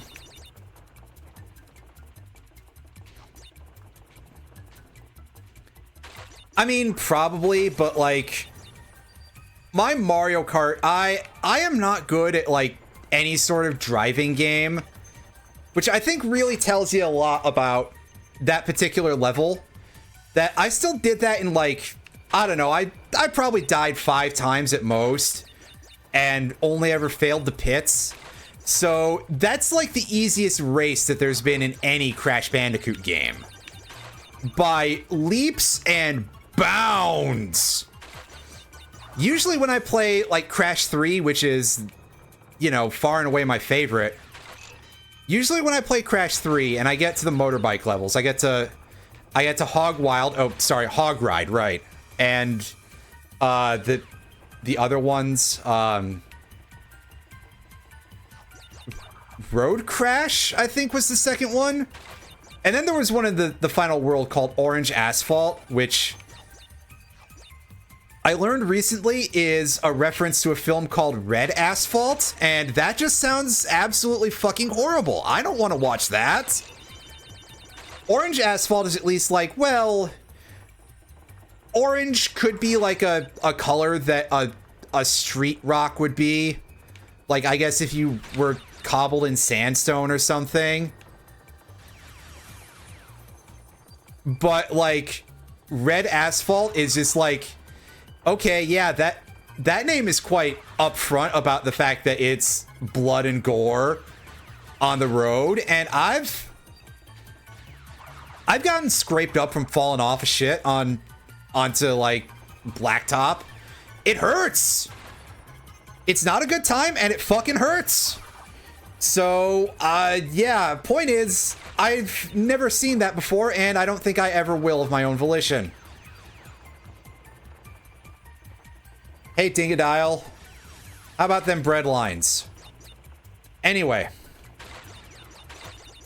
Yeah, so when I get to those, I usually fail a couple of times at the races because it's a little tough. But that one is just absolute baby tier, and the only threat are bottomless pits. So... I'm not thinking that Traveler's Tales really has a good idea as to what Crash Bandicoot is really like. Even once you get past the part that this game is slower than molasses, that is very, very slow. And all the lag and stuff, but that's not necessarily like an intended part of the game design, or the load times for that matter, but which is what I meant when I said lag. Anyway, so I kind of get the feeling that this dev didn't really have the greatest grasp of what Crash Bandicoot was really all that like. Anyway, yes, I'm quite poor at any sort of driving related thing. Basically, when I play Saints Row, I tend to, and I'm playing in a group, which, you know, somebody in here, I tend to make someone else drive. Speaking of which, I would say we should go back to playing Saints Row 4, and then I remember how absolutely horrendously unstable the internet is in that, so, yeah, you want to go back to the shitty car DLC in Borderlands? Dude? Oh, it's Entropy who's shooting at us with his laser balls. Okay. That's a little disappointing. I like that guy, usually. Oh God! Why would you do that? Anyway, ow, my throat. You'd think I was just screaming or something.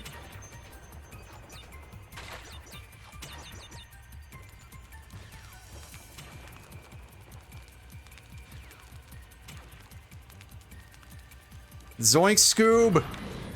We got that. Get me the fuck out of here. Oh God. Oh, brother, where art thou? Oh, fuck me running. That. There's a lot going on with this setup here. Hey, did they ever make a trackball for the GameCube? I'm sorry. I just thought of that for some reason. That sounds awful. Never mind.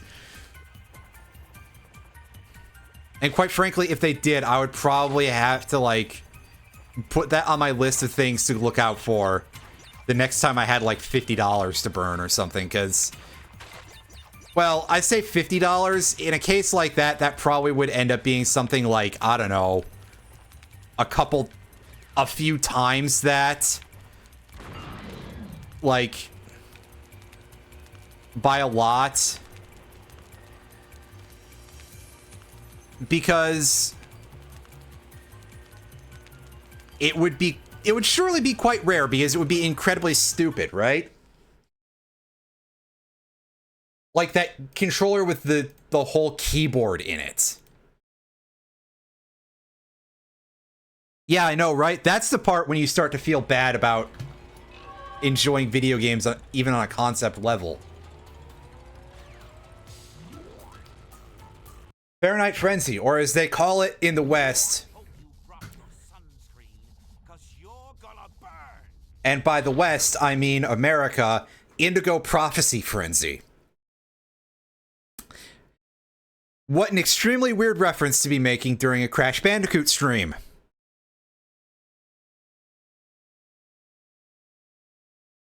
But I gotta do something to make these load screens fun. Oh God! Oh no! How does this control? And the answer is, not as badly as you would expect, but it does still kind of hurt my feelings a little bit. Oh God. Crash, go backwards. Okay, good. There is a go backwards button. That's handy. Hit the checkpoint.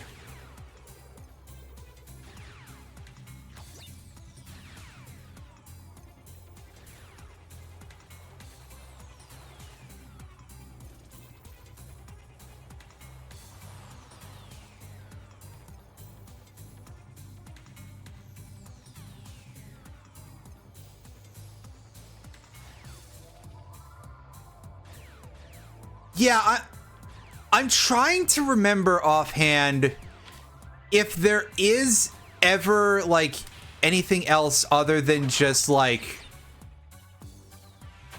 the silver gauntlets, the gold gauntlets, and the power bracelets. There's a couple of instances where you have multiple levels of power bracelet, but like it's not like you get like an Adam Jensen mechanical arms or something. Or an anti-gravity ring or whatever. I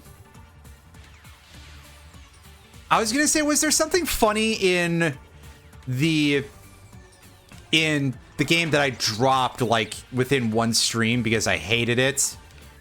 But I'm thinking not of a lifting object. I'm thinking of, oh yeah, I guess so. I guess there's also does the magnet glove from Oracle of Seasons count then? But anyway, I was gonna say, was there something funny in Twilight Princess? But I was thinking of the Staff of Domination or whatever it's called that lets you possess statues. And the name that I was throwing out there was not correct. That's a magic reference, but regardless. Oh god, that was a mistake. Dominion Rod. Well, I was not actually that far off, which is kind of shocking.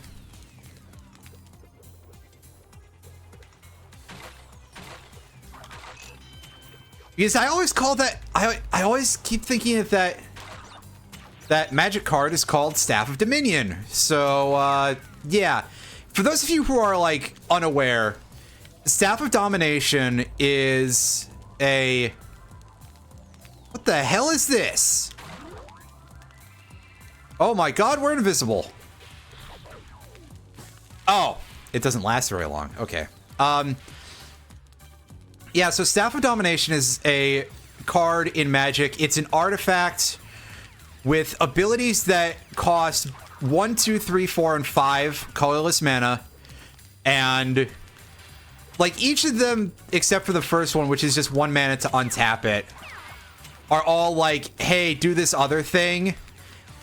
And this card was quite infamous for being a major combo piece for a while because you could do some absolute shenanigans with it in terms of like things that just could produce infinite combos and otherwise just be really annoying. But I don't think it's used anymore because its startup cost is considered a little bit high because it's all colorless. Also, again, somehow that spin did not kill that dude. Like, are you sure about that game?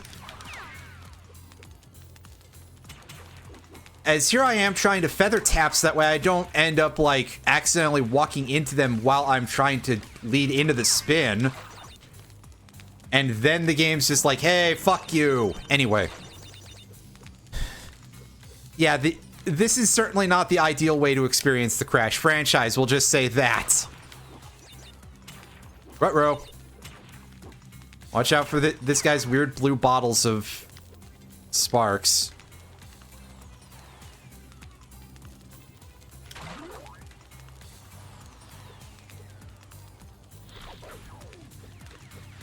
Also, time things a little better so that way you don't die as soon as you, yeah.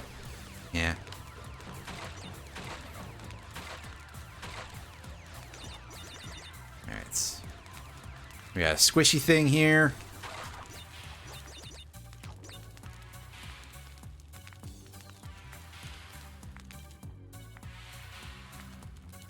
Let me emphasize, by the way, that, like, anytime I talk about how slow this game is, because it is a little bit on the slow side. Like, speed isn't 100% the thing that Crash is about. He's not Sonic the Hedgehog. But let us not forget that Crash Bandicoot was sort of envisioned as being, like, a kind of, like, Sonic the Hedgehog, but from an over-the-shoulder kind of view. So, it's not entirely without precedent. Also, we're a skeleton.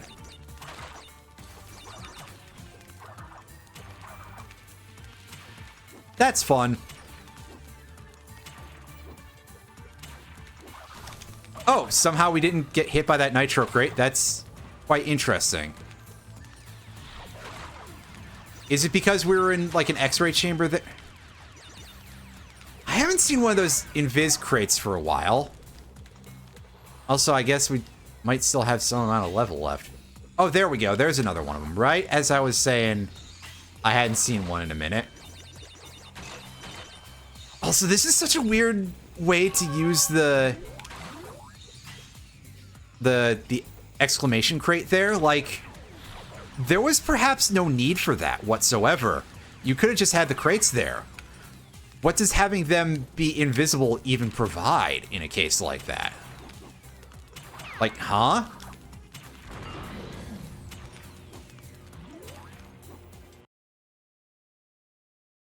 Oh, yeah, the ball and chain I remember actually being kind of fun. Like, Twilight Princess isn't the worst game ever once you actually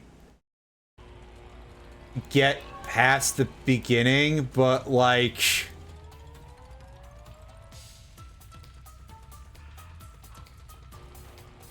You know.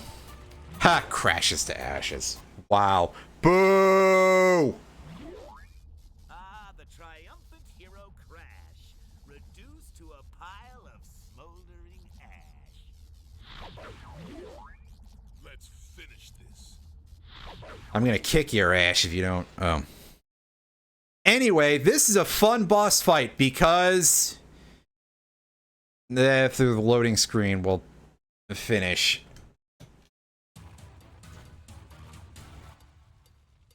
Oh, yeah, okay, we gotta do this part first. Let me pause and take a sip here.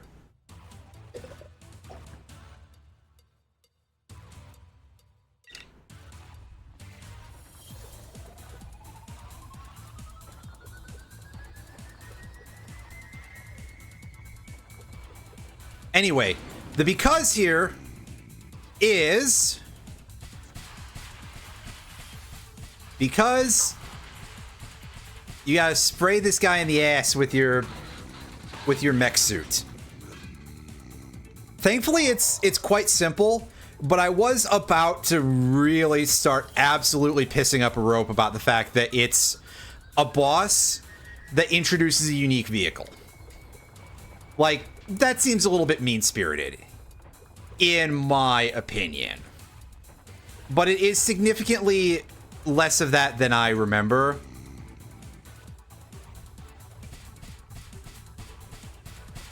Anyway, do not just hold down the square button to... Oh, yeah. By the way, you gotta dodge those real good. If you just hold down the square button, you move slower while you're trying to squirt on Crunch. Yes, fun sentences. Anyway, the game doesn't tell you that, and it's quite subtle as a general rule. So, yeah, just... all I can say is don't do that. Because then you'll chase Crunch back, and he'll get the Mark Hamill mask, and he will force you to do a repeat chase here.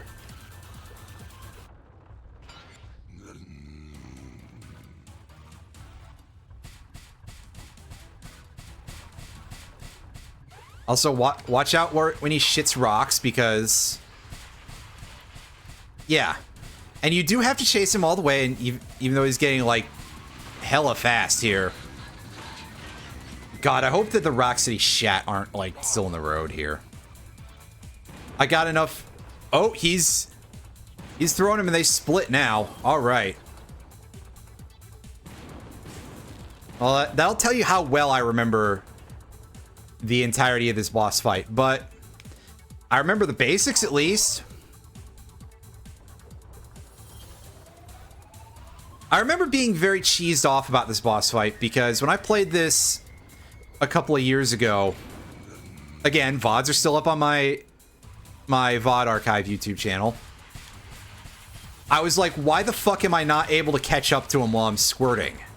Because the slowdown is like just small enough that it's very hard to notice. In fact, I dare say it's more like he runs faster when you squirt than it is you move slower.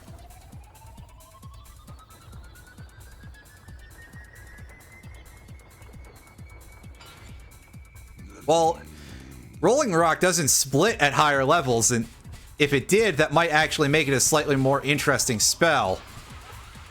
But on the other hand, it would still have to deal with the fact that it's that level 2 is well after Avalanche, and you know. Haha, discussing balance in Quest 64, right?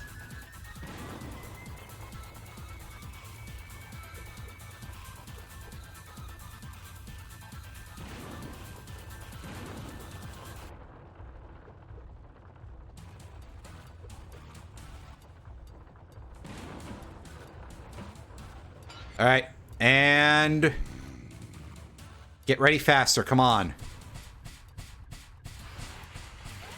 Oh, now his poops roll. All right. Well, we beat him pretty handily anyway this time. That was definitely not as embarrassing as the second boss, that's for sure. Of course, we also had a double jump this time, so makes it easier on that level, I suppose. Hey, the Death Tornado Spin. Yeah, baby. That's right.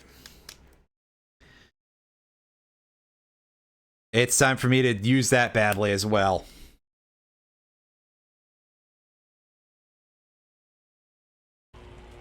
Ow. Don't fuck around with things on your desk. Ilya. Why is that mindless Marsupio still collecting those crystals? He's defeated Rocco and Wawa! I'm beginning to question the value of your super weapon!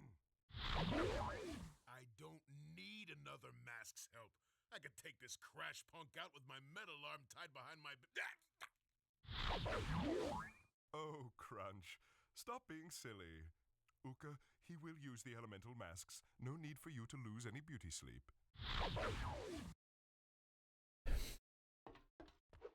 What do you got for him this time, Cortex? A gun? That might help.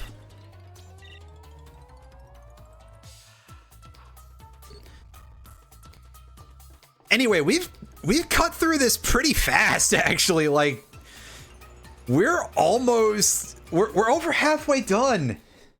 And the game hasn't completely glitched out yet, which is a shock. Bandicoot, eh? Oh, I've heard so much about you, and this is the hero I have to blow away? Ha! Seems like a bunch of hot air to me. Oh god, the puns. Nah, I don't mind puns. But I will not hesitate to say when I think a game might be laying it on a little thick. Oh god, that's... Ooh, this is frame rates. This is Steam asset flip levels. Oh, baby. I could not be happier right now. Also, hey, shoutouts to Coco not having a double jump, so she is just worse Crash in terms of how she plays. Thank you, Traveler's Tales.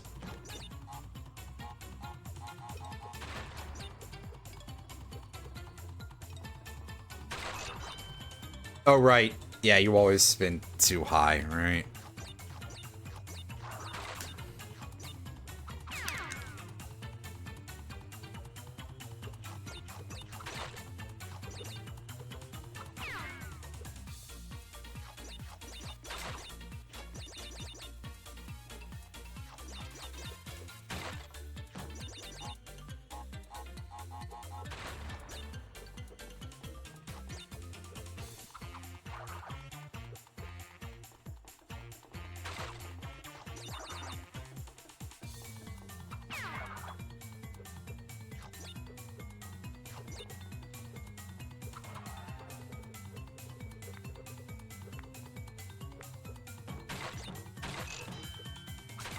Hooray! We got another extra life.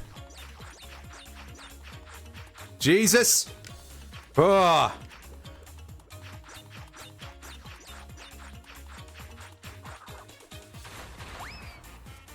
Crap. Oops.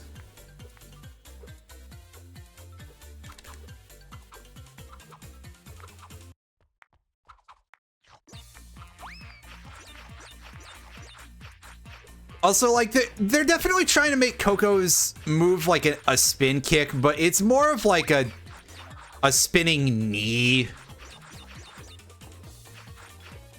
She's not even committing to the bit. It's like sad. And I'm sure that you could probably make some sort of like, oh, well, it's because she's a nerd.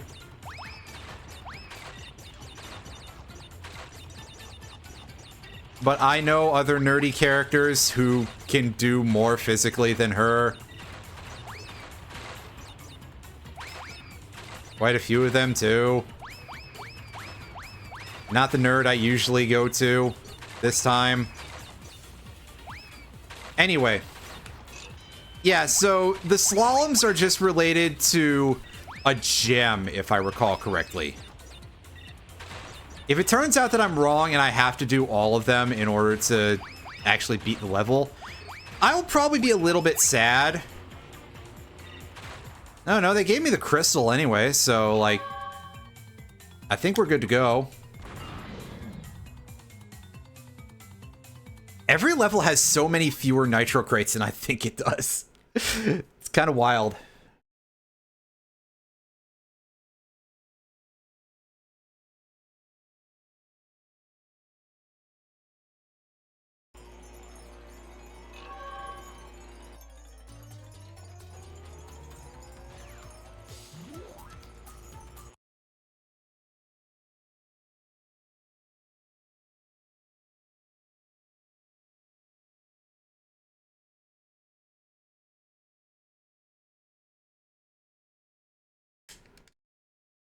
Do do do do do do do.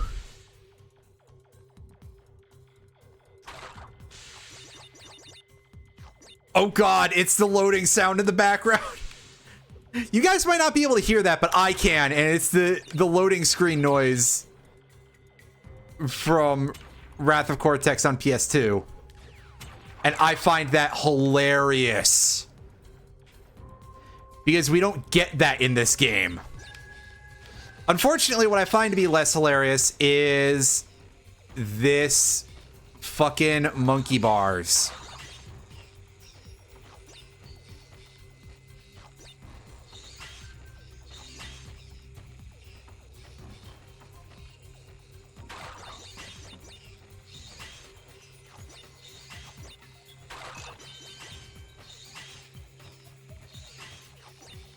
Oh yeah, hey, shoutouts to that roulette crate up there. I'd be shocked if that thing didn't turn to steel by the time I got over there, because that looks like it probably should, because it was on camera that soon.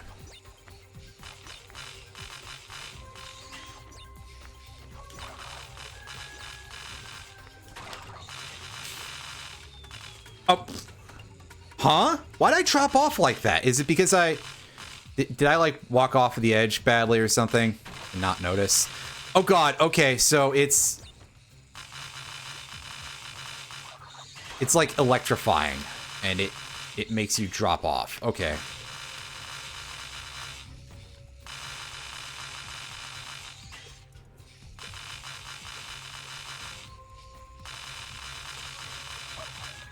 Shit.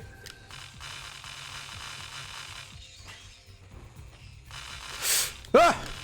No! Damn. Oh, that's gonna be a little tight. To put it mildly here.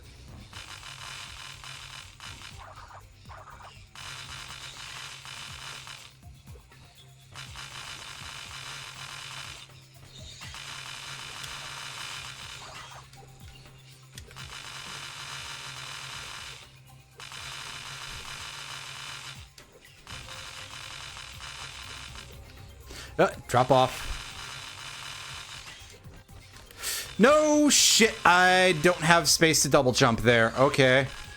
Note to self.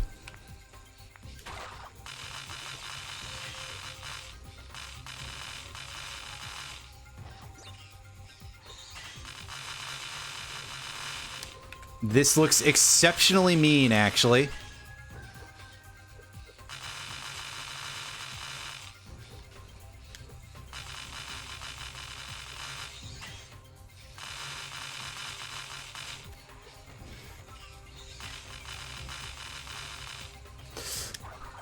Whew. Yeah, that's a pretty tight space, actually, and we get to follow this up with this. Hey, everybody, check it out. It's a power loader, like from Alien. I get this reference because of course I do.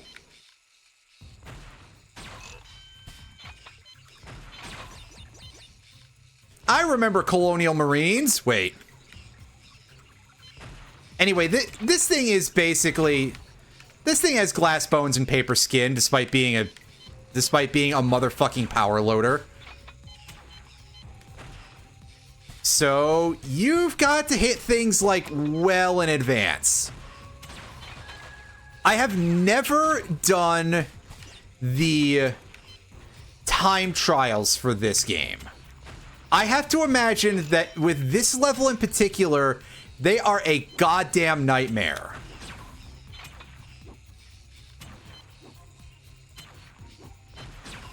Due to the fact that... Oh god, I forgot about the jumps too. This thing... The way this thing jumps from a standstill, it just vaults like that. It is awful! Who designed this?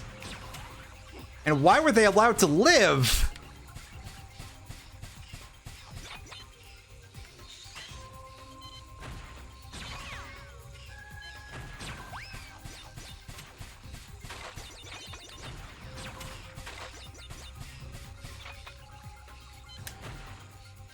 Well, I suppose if you can't make the same shitty enemies, like, actually threatening through legitimate means, well, then I suppose your next best bet is illegitimate means, isn't it?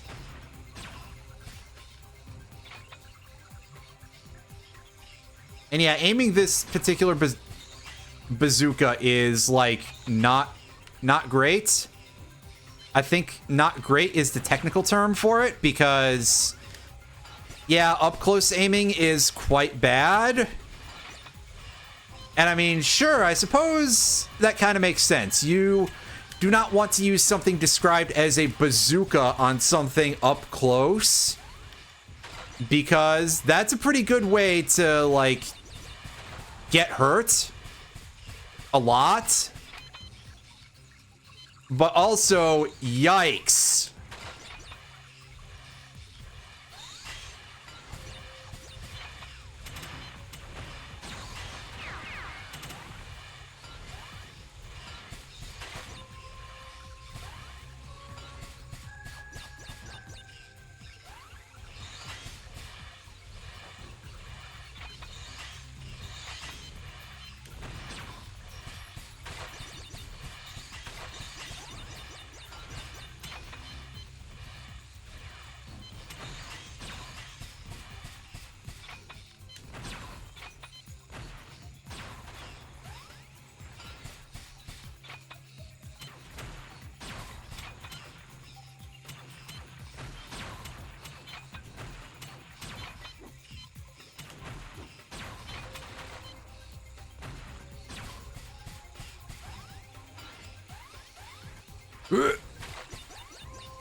What I wouldn't give to have, like, just the ability to fist with this thing. I mean, what are you doing with that other arm, Crash? Come on. Get your punch on, buddy. Come on.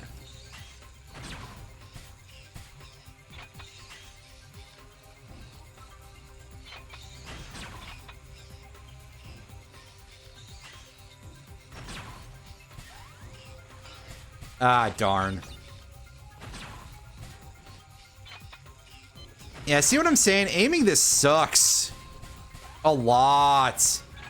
And I mean a lot, a lot. Ooh, boy. What? Yeah, I knew that was gonna happen. Oh, whatever. We didn't get all the crates. Who fucking cares?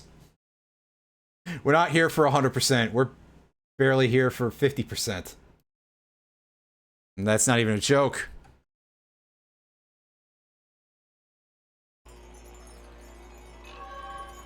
One second, gang. I'm gonna be right back.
Oh, you walked in while I was away from the machine. Hello there. How's the day going so far?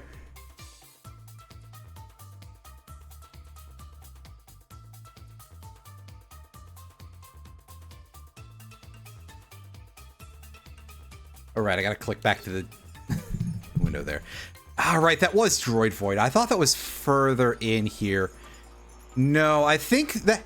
Yeah, so that was the level, by the way, that this bugged out when I was playing the PS2 version on PCSX2, and that's why I'm on this version now. So I'm going to save afterwards, just because I feel like I've hit a bit of a milestone. Just in time for there to be a bit of... a bit of lag there. So far, so good. Well, that's excellent. Let's go and investigate crash steroids and get one of those pink middle screens. Because, yeah, God, I wonder how this would look on an actual TV. I may have to go and source an actual disc copy of this. Oh.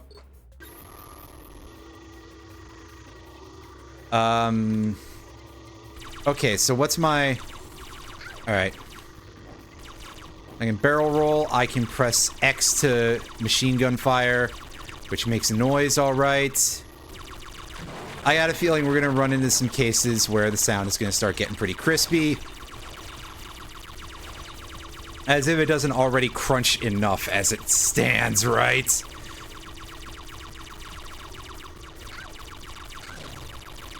Ouch, that was pretty rough. Yeah, don't let the enemies crash into you. That, I feel, is something that we should have covered by this point, but just to make abundantly clear, that's not a good idea. Where's my healing from? There it is. And the other thing is that... Okay, I was gonna say, these aren't really showing... Because I get the idea now. It's kill off the little red doodlers to get there to be any sort of damage on the big space stations. It might literally just be kill those, but I might have to shoot the space station afterwards. They might be like a shield generator sort of thing. But it doesn't really feel like there's a great confirmation of getting a hit on those. But I was at least seeing some sparks, so that's some... You all right there, Coco?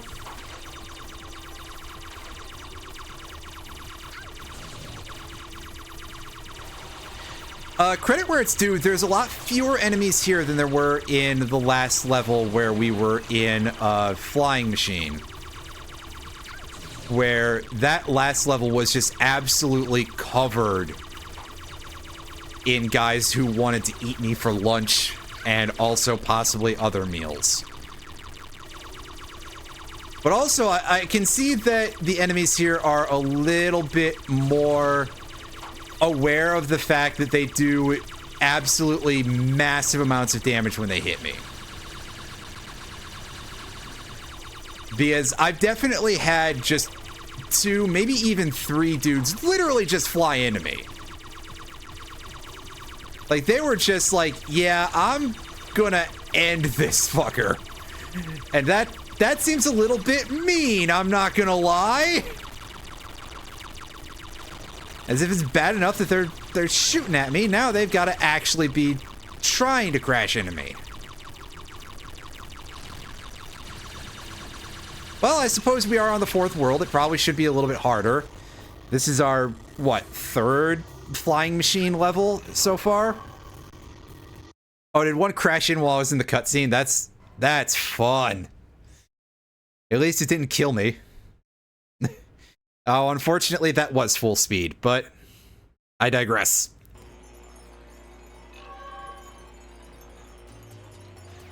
Coral Canyon. I'm suspecting this is going to be another submarine level. There we go. And in fact, probably just starting us right off with the submarine, if I had to guess. I think I saw it in the little preview graphic back there. Oh, good lord. Oh, this submarine is, this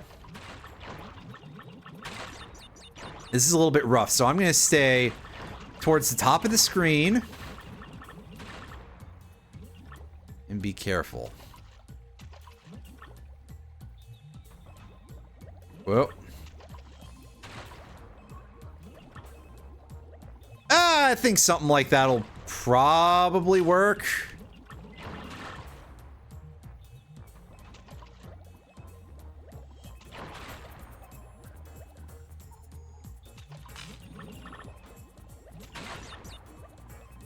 As now I'm trying to think how frequently there were super bombs in any of the Zelda games other than the one in Link to the Past. Which was a fairly special thing. They probably exist elsewhere and I've just forgotten.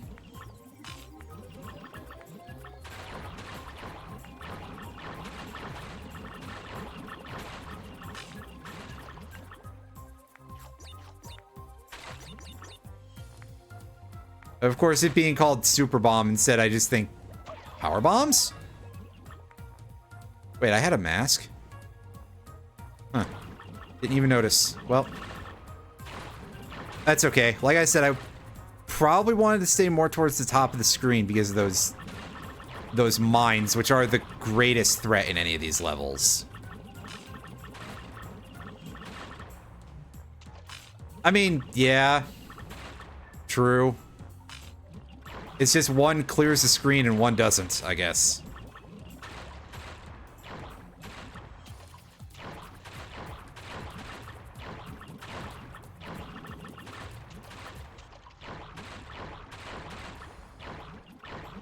Well, I was feeling a little bit scary there.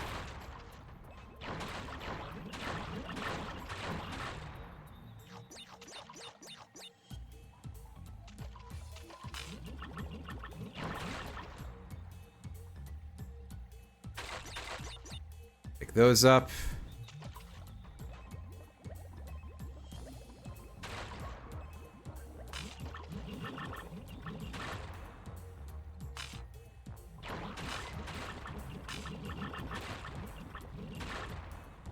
Going behind a thing.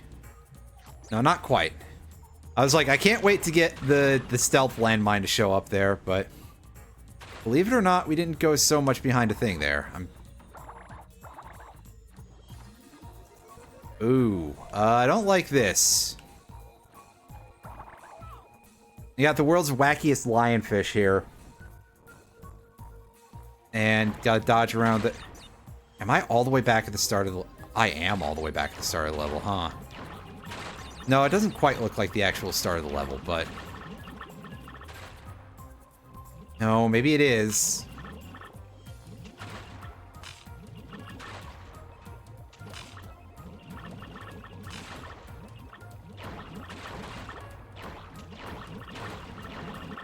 I don't like this already, but the water levels in this game are quite rough.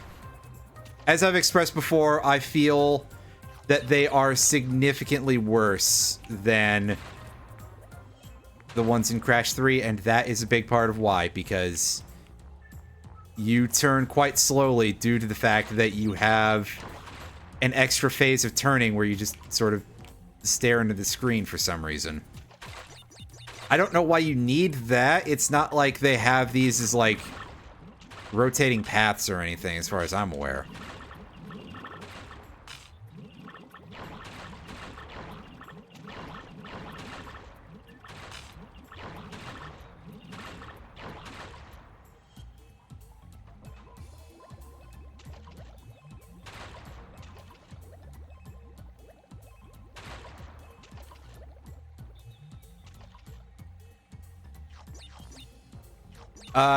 Somewhere.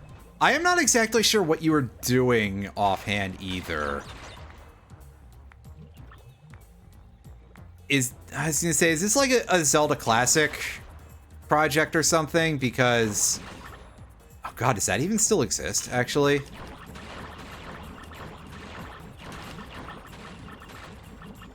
Oh, I see. That makes a little more sense.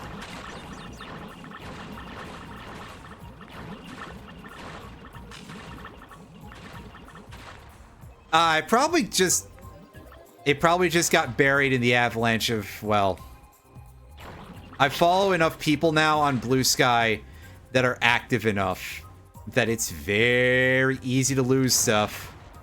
Lose track of stuff. I mean, it's not as many people as I followed on the other website. But that's because a lot of things I don't think really moved over or haven't really become discoverable on the same level. It was stuff for, like, following, like, musical acts and game devs for news purposes. So it's not like it's people or anything. Well, it is people, but not in the more direct way of, like, you get what I'm saying. It wouldn't have been them posting about any of their personal to-dos. It's advertising and, you know, that kind of is what it is in a different way from someone leaving their personal accounts there.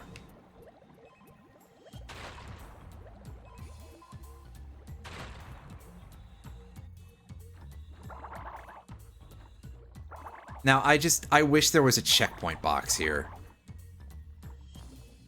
It seems like a bit of a bad idea to not have one right after that segment.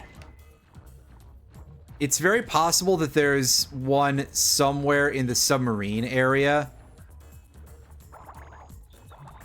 But leaving that being the main checkpoint would also be kind of rude, but whoa. I want the mask without immediately losing it, please.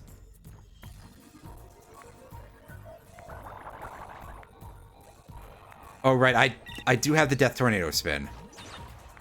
So I can use that underwater and it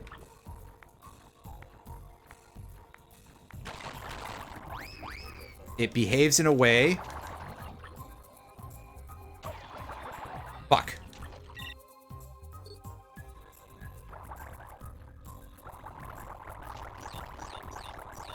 Oh god, I'm sorry about the lag. I don't think I can do anything about it though.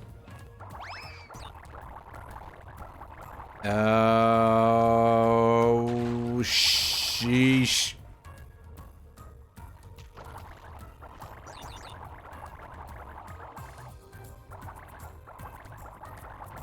I was gonna say, it seems a little better, but it's still not perfect, because I can tell that music is slowed down. Yeah, just from the snatches of it we're getting in the pause screen, that tempo ain't right. Shit.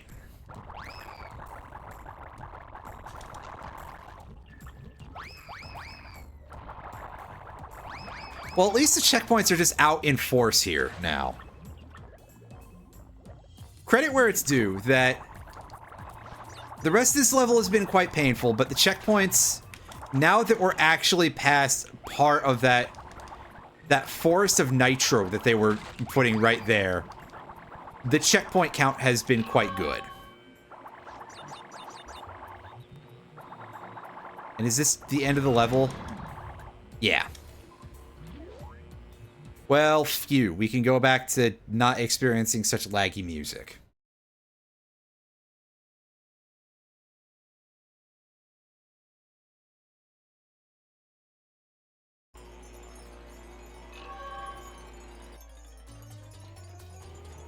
And one last level in this world called Weathering Heights. Eh? Not used to the weather here, I a wimp.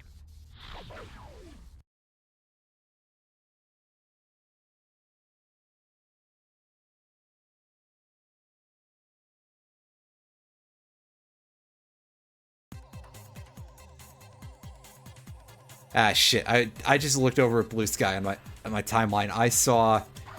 Oh god, Dracula Bite has fucking Sonic the Hedgehog t-shirts. Oh no. Oh. For those of you who don't know about Dracula Bite is an artist's website. They do a lot of shirts that are based on heavy metal album covers, but with video game properties in their place. There's a pretty good one out there that they have for BioShock where it's based around a Dio album. I forget which Dio album. I mean, I assume it would be Holy Diver, right? Because no shit, but I don't remember if it 100% looked like it, but it was, again, it's BioShock based, so it's like, wow, that's a really easy pun, but also I think it's really funny.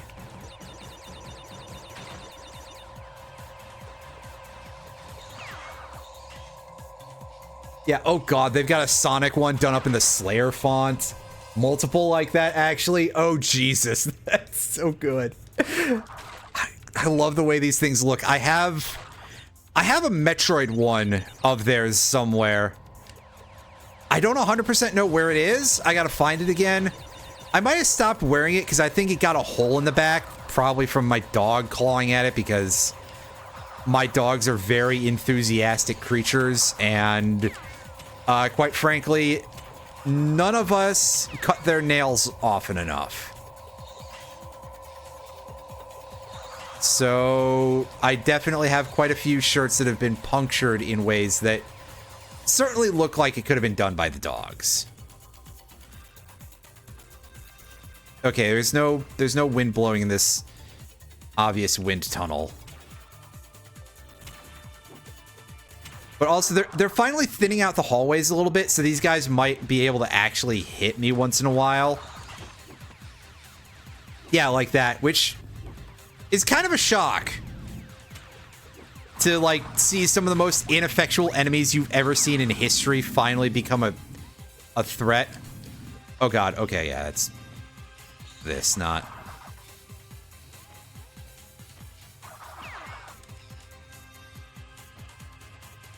It's like that one level in Donkey Kong Country 3 where you've got, like, the booty birds trying to kill you through the entire level, basically.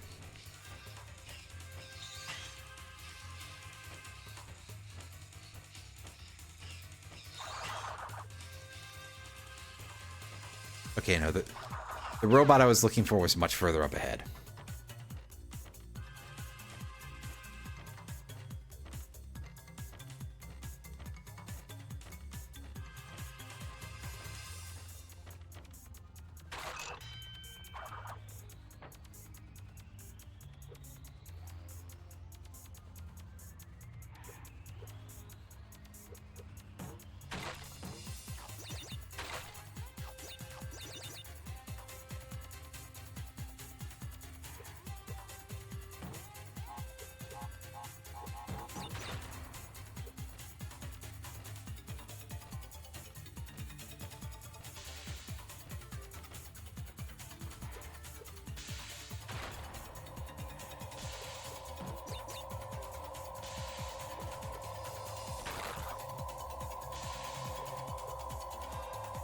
Also, yeah, this piece of music feels a lot louder than, like, everything else in the soundtrack we've had for a while yet.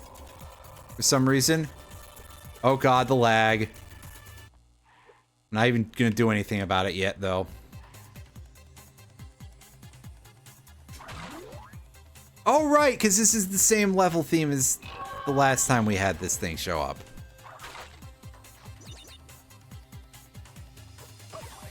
Oh, shit. Well, can we get through here with...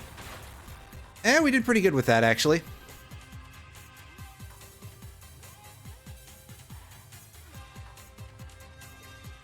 Oh. I was scared there. I'm not gonna lie. That was quite terrifying. Get me out of here.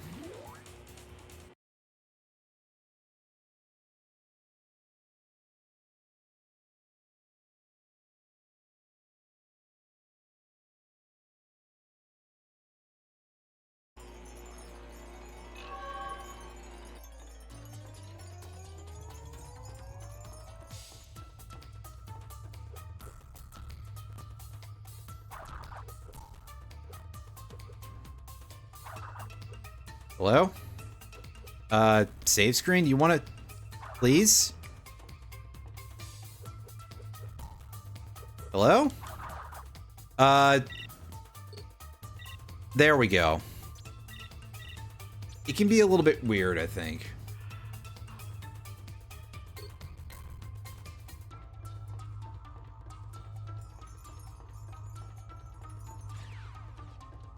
I was hoping for a sound more like the one in Crash 3.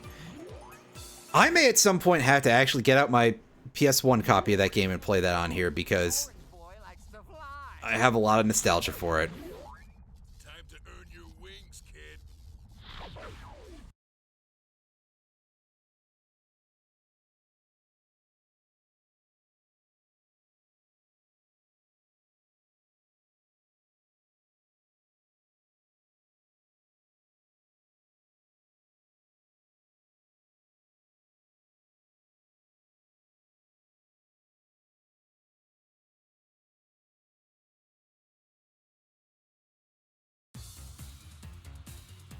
Okay, so how do we do this? Teach me the controls real quick, game. All right, X button.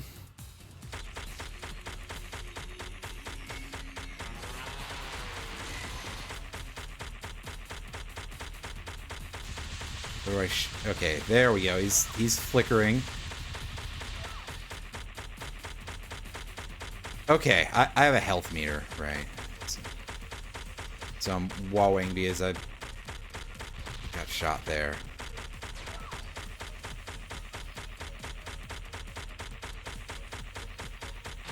Do I have to shoot into where the attacks are originating from every time or something? Oh, that's an attack pattern, all right.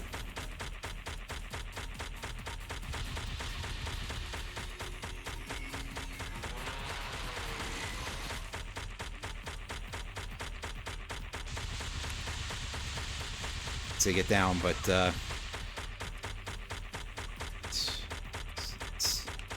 part left hand. Oh, that fucking roasted me. Whoa. All right, next is gonna be the chest area. He does that pattern. All right, and now right hand.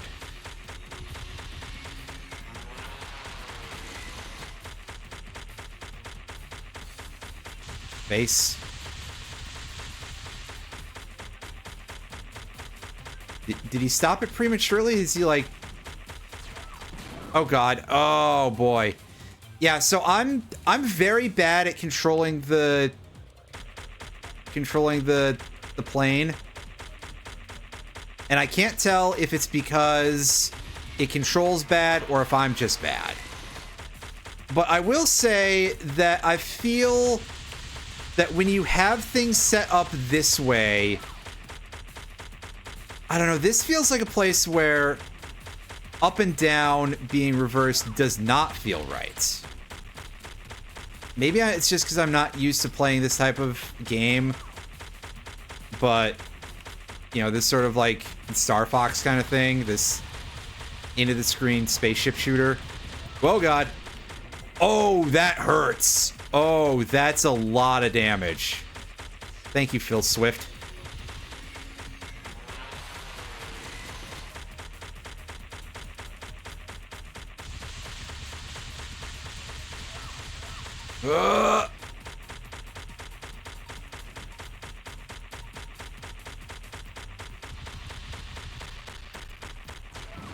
Fuck, why does that do so much damage? That's like, okay, sure, I get it because it's a laser. Maybe it should have a lengthsome, protracted damaging effect. Okay, but that feels like it just ticks too fast compared to everything else. So it's a little bizarre. It feels... Ouch. It feels wrong. Did I take 4 hits there or something? Because... Fuck.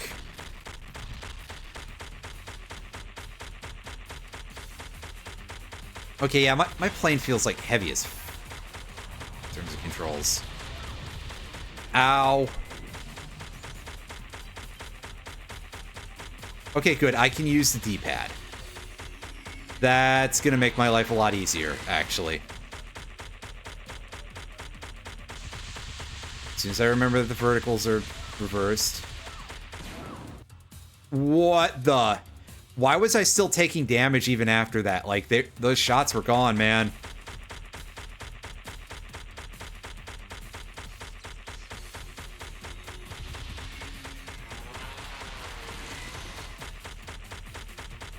Okay, well, at least that attack is, like, stupidly easy to dodge, so... Credit where that's due, I guess.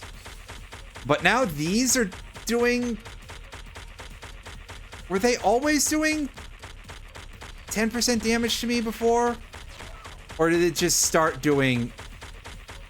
Was it because I was getting hit by less of it before? That's also a bit of a possibility.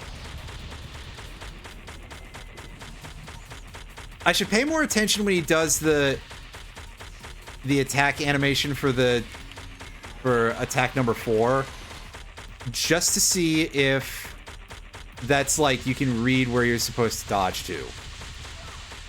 You probably can. I just haven't been doing a great job of trying at it. I'm more concerned about this fucking thing, though, that's for sure. Like, yeah, that at the end there, that was on me for like a second, and it just absolutely annihilated me.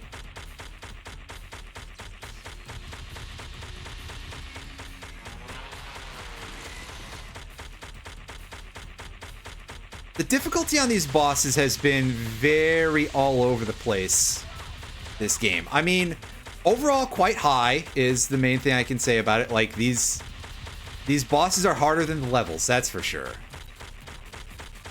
Not that the levels are like super duper easy, but the bosses are definitely quite a lot harder. Go clockwise around the screen. Yeah, that's probably a bit, it's probably a better idea as to what to do there. But also, wow, there's not a great opening to like deal damage during that phase.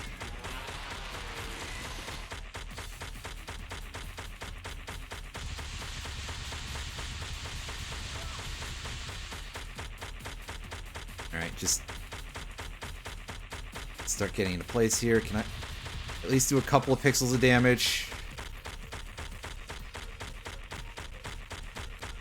All right, remember that I gotta go like counterclockwise. It's not counter. It's different. That's all I can say. Because yeah, my up and down are reversed during this section.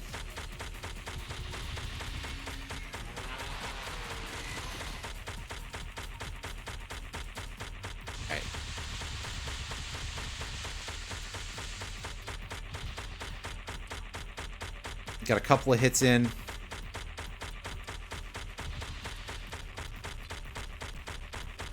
Yeah, okay, it is counterclockwise that I'm doing here. Moving on the D-pad, rather. But I'm going in a clockwise movement pattern. Oh, Huh. Oh, and here I was thinking that I had actually read that pattern correctly.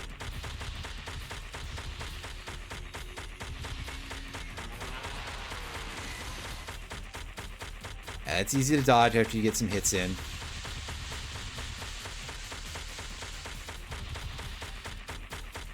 Alright. Now...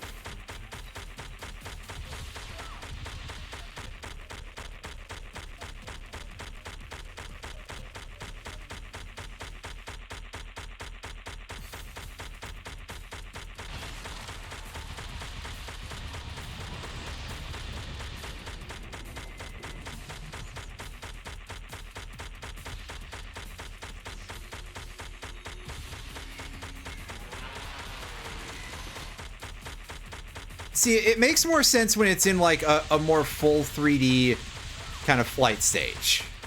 To do the down is up and up is down. Or, I guess, down increases your height and up decreases it, rather. Or your, affects your... Whichever one of those it is, yaw, pitch, or roll. I forget the difference between those terms, per se, because I'm not good at that sort of thing, but, regardless, yeah, in a case like this, not so much.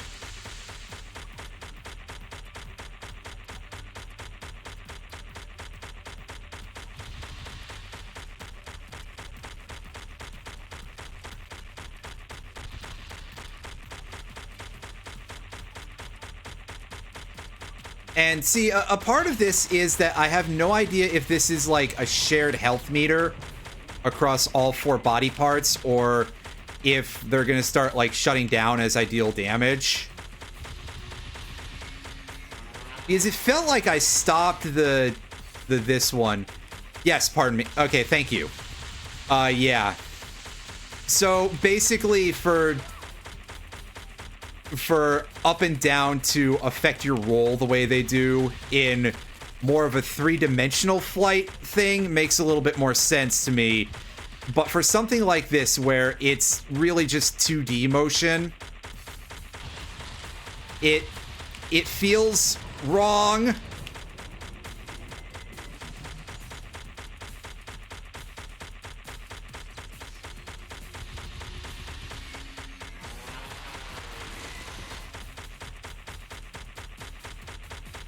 Oh, he's doing the flashing motions quite a bit.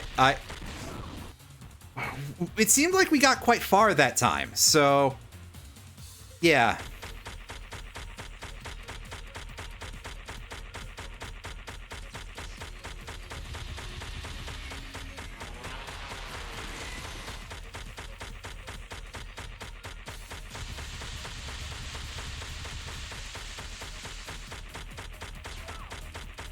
But again, it was that attack stopping first, so I think it's just that is the one that... Well, it's definitely the one that's easiest to deal damage during, that's for sure. Because you're practically on the run the whole time during the right arm laser. The left arm attack doesn't have a lot of frames of... At least it doesn't feel like it has a lot of frames of when you can hit him.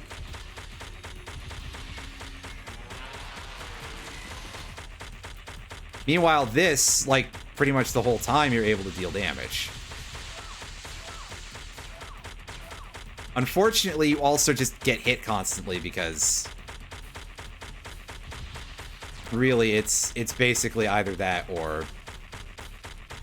Yeah.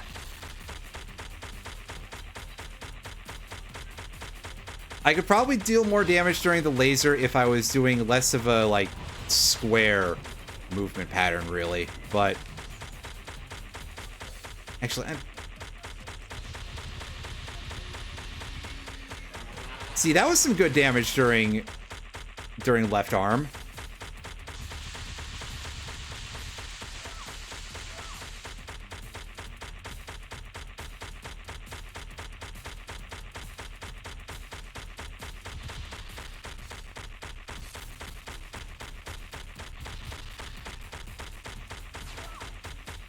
And we somehow managed to get our hide tanned at the very end there. What? Don't do that. I still haven't, like, committed that to muscle memory yet.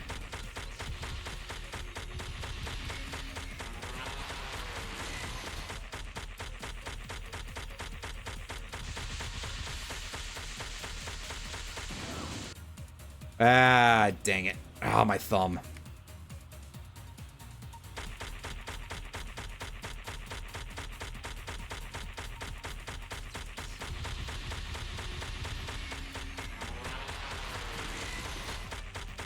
Now would be one of those times when I'd love to have an auto fire function active. I rarely think about it with games of this sort of era, but I mean, it definitely has its place, and this is one of them.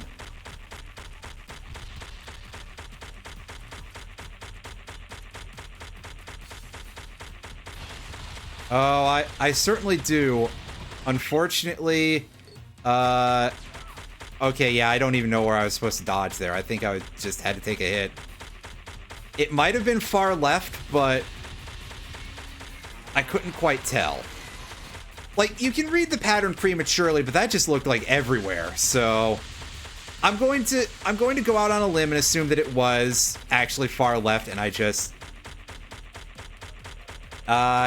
did not remember at all. Oh god, I'm doing it again. I should know this at this point, and yet here we are. Alright, so that's over on the... Wow, that was so much further to the left than I thought.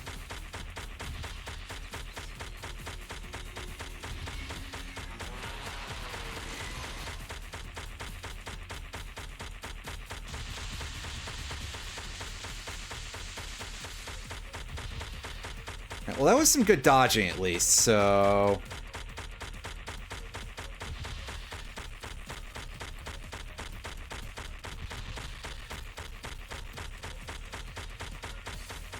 Alright, please just, like, leave this one somewhere towards the middle. Alright, that's over on the right. There we go. Alright. Left arm.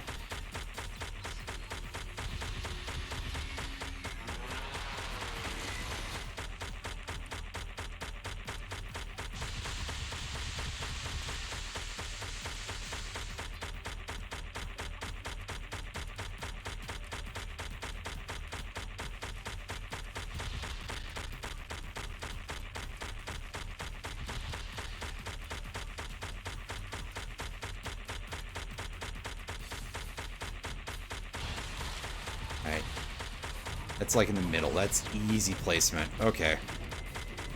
Thank you, guy.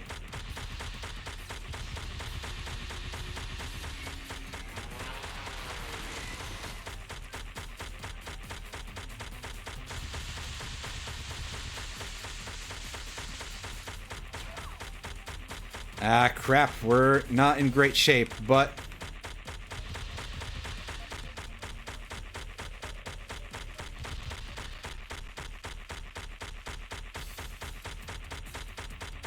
I feel like we're getting decently close here in terms of finishedness. Alright, just don't skip too many of the easy phases here, please.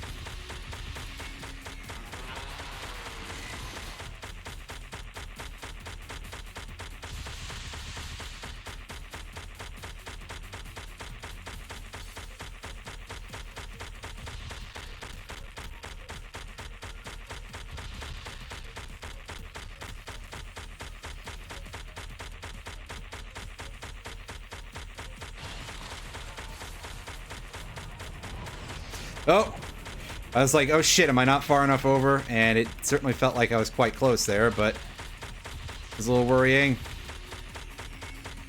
Alright, so that's got to be over with, right? Fuck! Oh, I was so close to done there, but unfortunately I did the wrong movement again because I'm just not used to that, and I didn't have enough time to get out of the way of the death ray. But it does appear at bare minimum that there's sort of like a hidden health meter for every specific part here. I mean, I really wish they actually showed you that. This is kind of like... This is kind of like Crash 3 and Jin, but worse. Oh god. I'm doing that again. Well.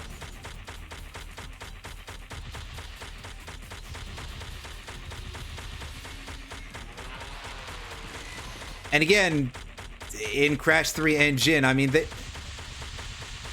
health meters in that, to be fair, were kind of hidden too, but they were like sectioned off as like little specific health chunks, kind of, that like every time you took one out, it broke a health piece. It'd be nice to have at least some sort of indicator on this that showed you, I guess, how many attacks you've taken out of the pattern. At least some sort of information that would help you be able to like hash some details of how this works out.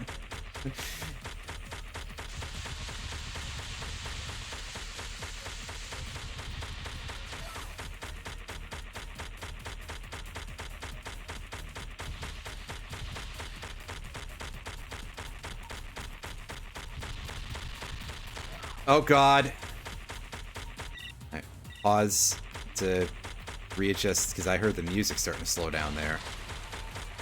That's like just off the middle.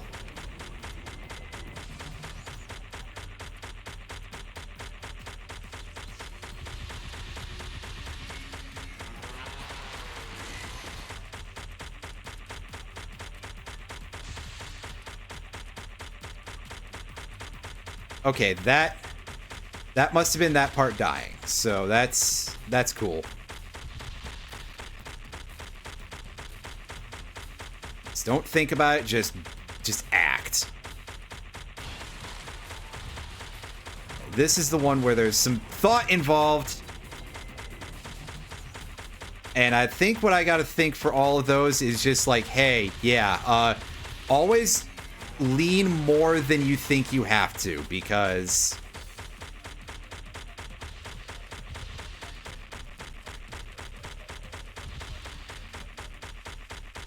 yeah. It feels like we're doing more damage there from just doing tighter circles. Alright, that'll be like almost all the way over on the right there. Okay. And there's left arm offering. Alright. Right arm. Unfortunately, he also seems to just be doing the hit flicker despite not taking damage. Ah, bull pucky. Well.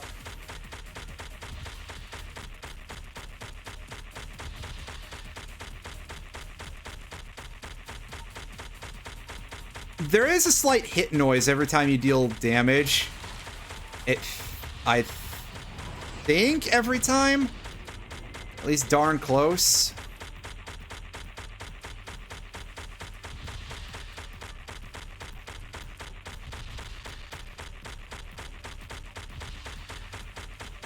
But also, wow, this is our 3rd out of 4 so far vehicle-based boss fights, by the way. I have avoided mentioning it up until now, but I do want you all to realize that, yes, that is a thing.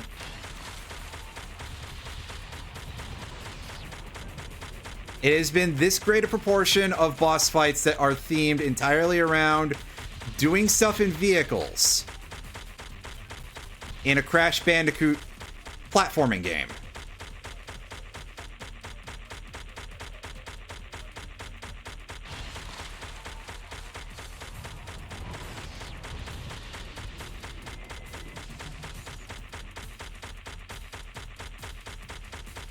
No, don't fuck up now. Hey, we got it.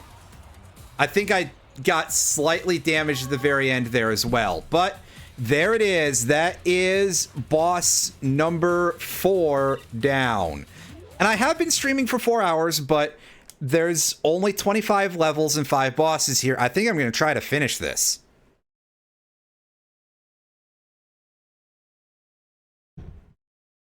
Okay, yeah, I wasn't imagining it.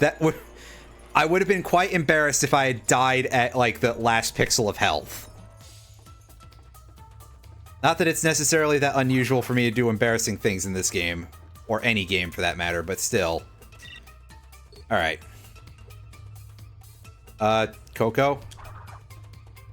Can you, operate the... There we go. That's a little bit janky, I've noticed, and I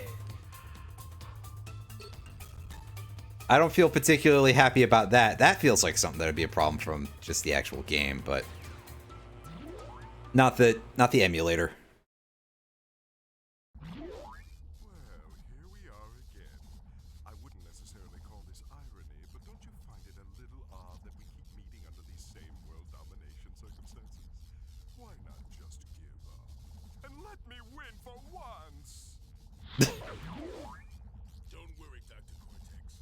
Now that my elemental powers have reached maximum capacity, this little geek is gonna wish he was never created.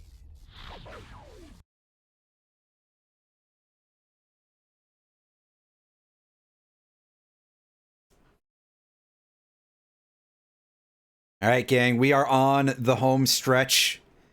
As soon as this loads in.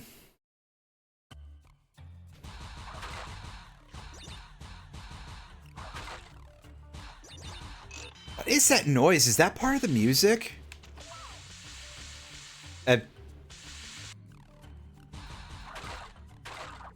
No, it's not.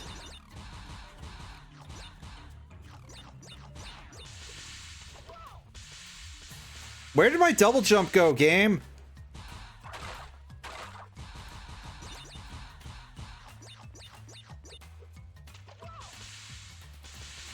Okay, so that's not a single jumper. That's... Maybe it's slide jump compatible?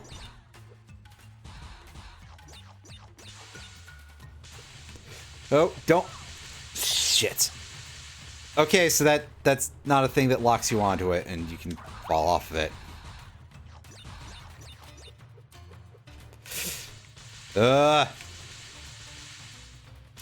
Placement on that's a little bit rough.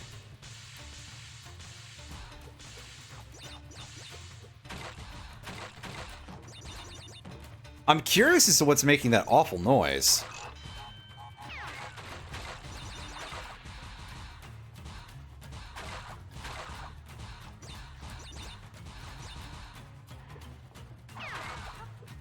Dang it. Well, that's okay. We managed to get that.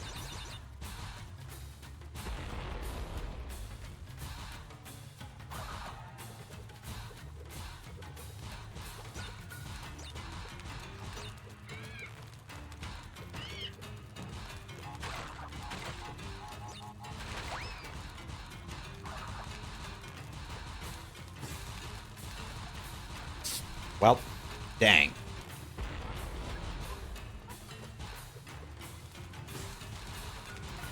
Oops.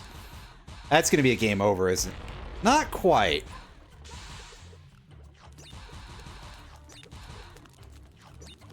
Those lava rocks really feel like they should fall into the stuff. I mean, obviously I'm glad they don't, but...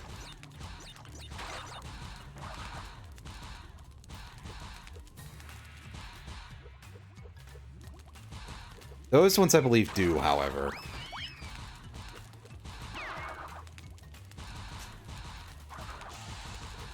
Alright, go in the bonus room and let's see if we can't find ourselves some extra lives, because... that one jump sucks to a weird extent, and I would... very much like to not have to do that again anytime soon. God, I wish I knew what was making that awful noise, because... that's just... really, really messed up.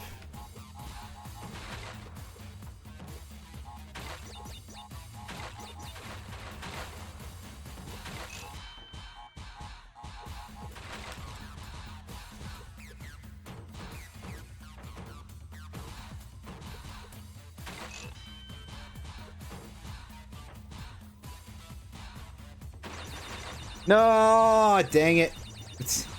Oh god, did the crash thing down there facepalm? Well, I don't. Oh. That kills you real fast when it starts sinking in there. But hey, our first game over from an actual platformer level. Face my wrath, Crash That's, something? That noise is really not great.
Alright, don't spin that because we don't want more nitro. It'll just annoy us. Also, those parrots just like slamming into the ground. That's a really odd thing for a parrot to do.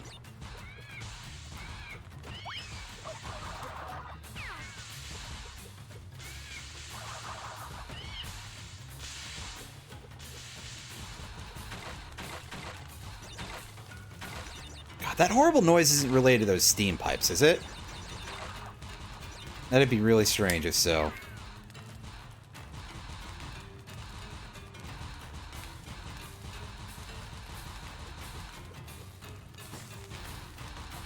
Ugh. Those platforms are definitely going to sink, so I'm a little bit worried about what this timing is going to be like. But perhaps I need to just DTS it a little better. And that'll get us there.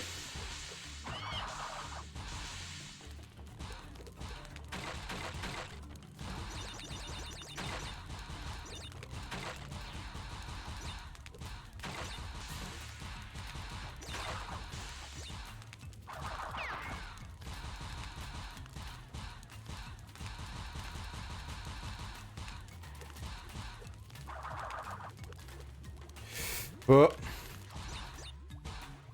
That felt real awkward.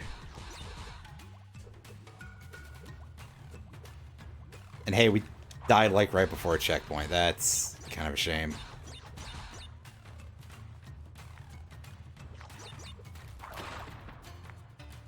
Well. The hell was that noise? Is that just a delayed nitro explosion, but massively slowed down? Oh god, oh, okay. So getting through that is a little bit rough, because you get stuck in the... You get stuck up there pretty easily. Well. Give me the mask.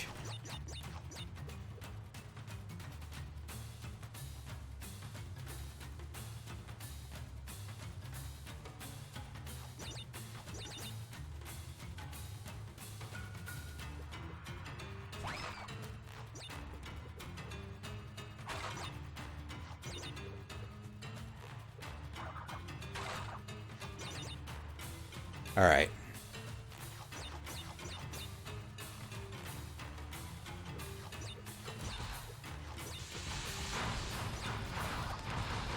Oh.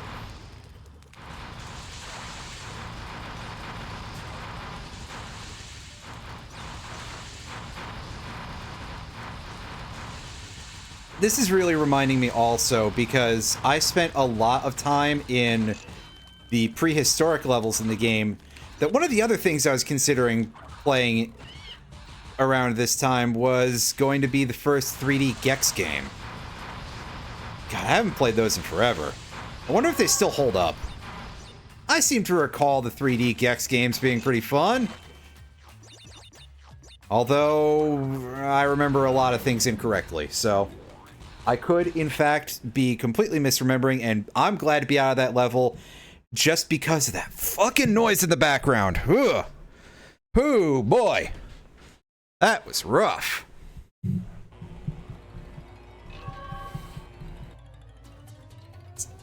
Adjusting my hair around my headband here.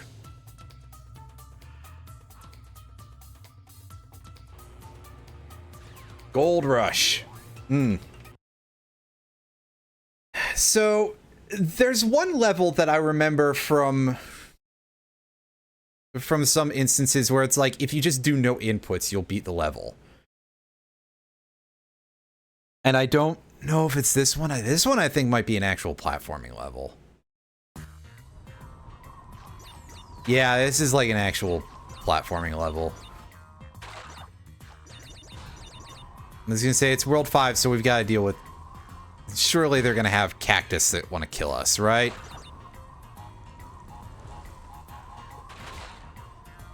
Because, yeah, that's, at this point, what any reasonable person would do or something. And hey, look, I think this is like the first time that we've had 3 masks in the entire playthrough of this game. I don't think we went invincible with Aku Aku even once when I played Crash 4. Like, it didn't come up very much, and part of that is because it's so easy to get hit in that game.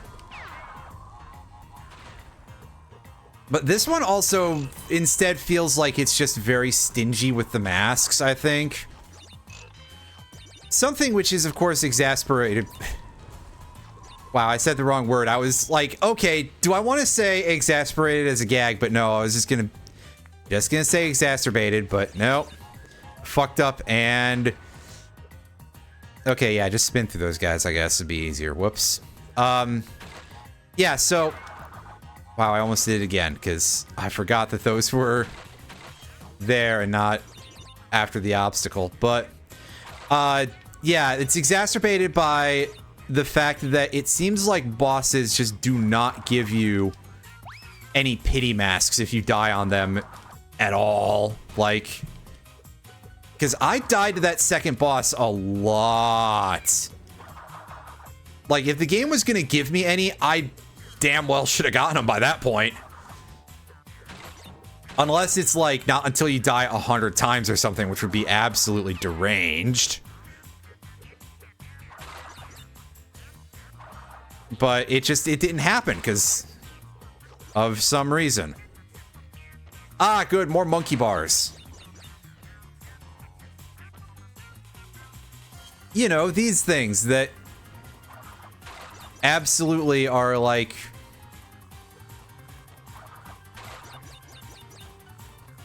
a good idea in this incarnation, as opposed to just reminding me of better Crash games.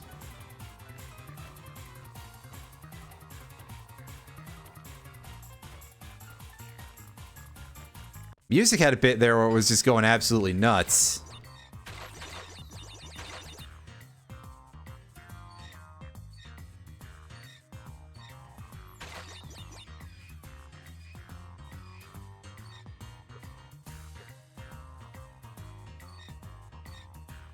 Does this always go this slowly? Am I supposed to be controlling the speed by, like, going up and down?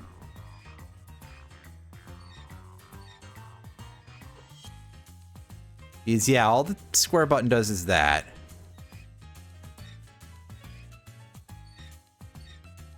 Those wheels, by the way, are not perfectly round, and I can't tell if it's on purpose. And not like, oh, they've got facets on them because it's a model from this sort of era of gaming. I mean that in the sense of they're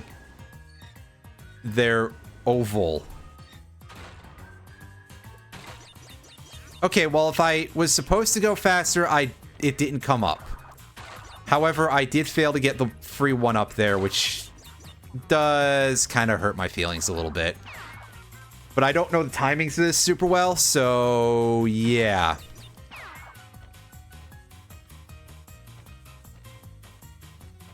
This music is going a little bit too nuts for how many slow things there are in this level. Like, sheesh.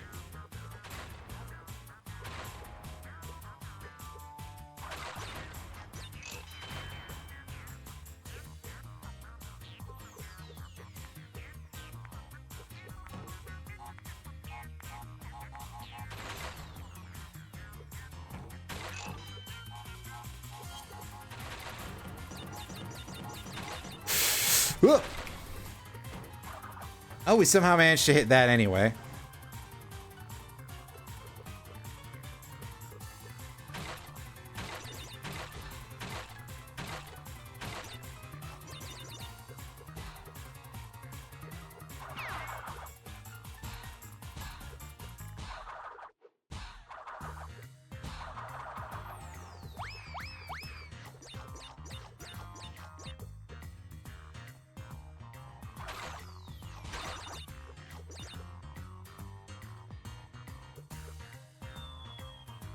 Oops. I think I was expecting that to not let me do that, but yeah. Also, 209 crates in this level, by the way. That's a little silly. That's a lot of boxes. It's not as many as some of the levels we've seen of Crash 4, but, like, I guess this is Crash 4, isn't it? Just before Crash 4. And not technically called that.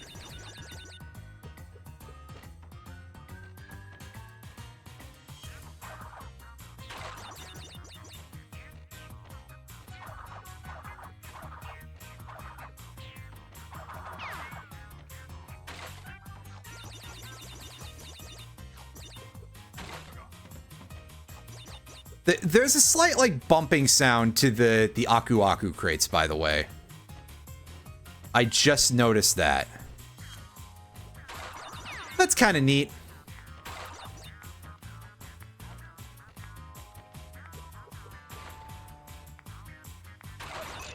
Like, I appreciate the attention to detail when they actually do pay attention to detail. It's just that they kind of don't very often.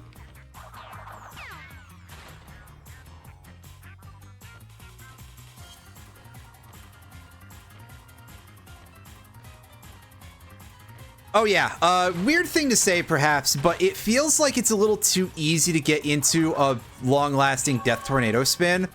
Like, I definitely recall having to do more inputs than that in the land of the Crash Bandicoot Warped on the PS1. So, a little funny, a little odd, a little bizarre.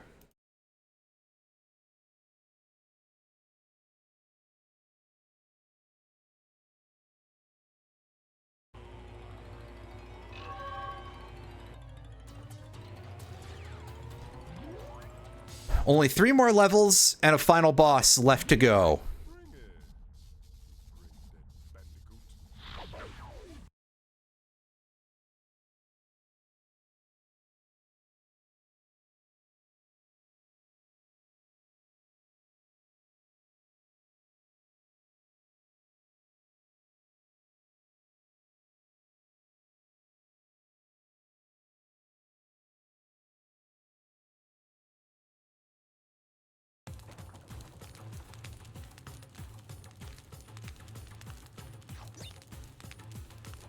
But they're giving us one more ball level just to give us another ball level, I guess. This piece of music was used earlier in the game, I think. This is... They haven't reused a lot of tracks in this game, to their credit. But this one definitely was used in the level The Gauntlet.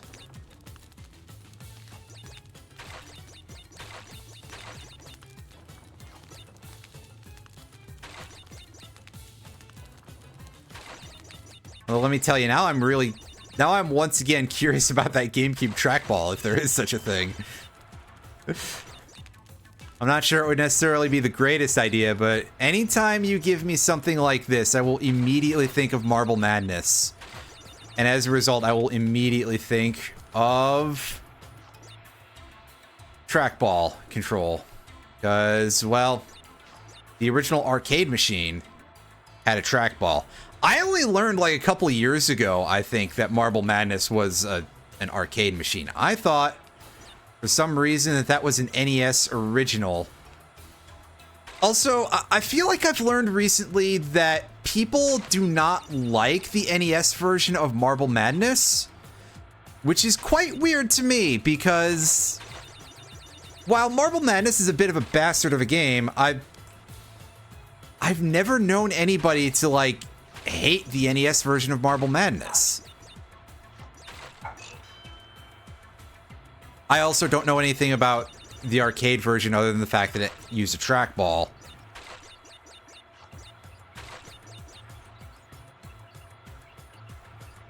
I think that, like, odd controllers are just kind of interesting in general, and I feel like a trackball still kind of qualifies as an odd controller, even though a trackball is, like, still quite a familiar thing. I mean,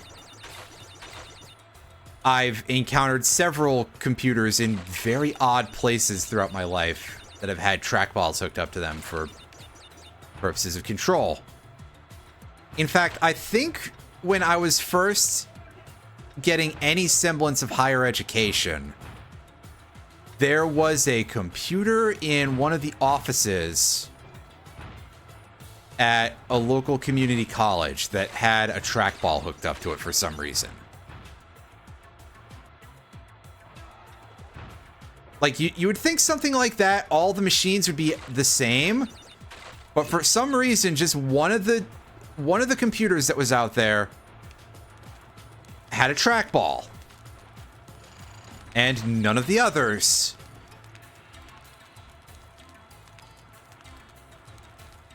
So, I don't know what to tell you about that. Just, huh. Oh, hey, Tiny. You're back again already. That's very possible, and I guess that does actually make a lot of sense. Since that would sort of be like a use case for a trackball, right?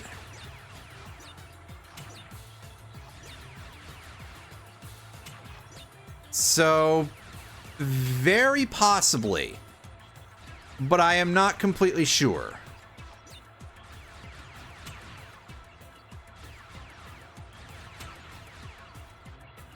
Just like, huh, there's just this one computer here that has a trackball, unlike all the others. That's unusual. And I thought very little else of it, other than I kind of thought trackballs were pretty neat, and I still kind of do, to be honest with you. So much so that I would choose to use a trackball as my main mouse on my computer. Probably not. That's not likely to happen, but just rather interesting. Anyway.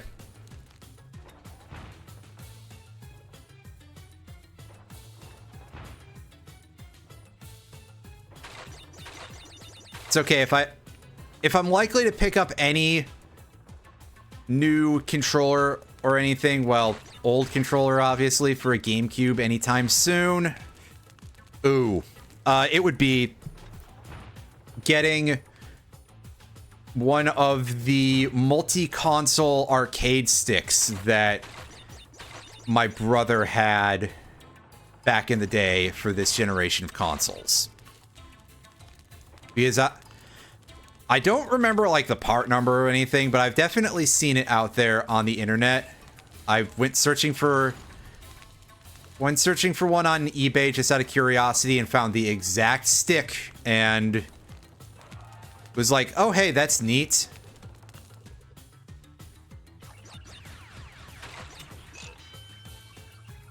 And the reason why I went looking for it at all, for a GameCube arcade stick, was because when the Switch 2 stuff was being talked about at first, and they announced that they would have Soul Calibur 2 on the Switch Online GameCube stuff among the launch games, I did have this moment of like, huh, I haven't played that in a very long time. But of course, I own a copy for the GameCube already, so it's not like I'm gonna go and, you know, look into a Switch 2 at this point. Or probably any point for a while. I think at this sort of point that, like, newer gaming is not going to be much of a thing that I look into too much. You know, if I do anything gaming related, it is likely to... Oh, God. Ooh, boy. Gotta control that speed a little better here. If anything, it'd be like, okay, yeah, replace PC parts with roughly the same sort of thing if it ever becomes a thing that I need to do for reasons of like, oh, hey, if anything craps out entirely, which...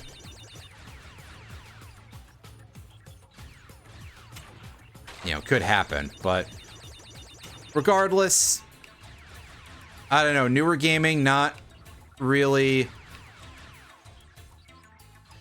scratching too many itches for me anymore. And there's enough retro stuff that I still haven't gotten to that it'd probably be better for me to get to that first. And at that point, I was just gunning it because I didn't know there wasn't a path there, but as I have now discovered, there was not a path there.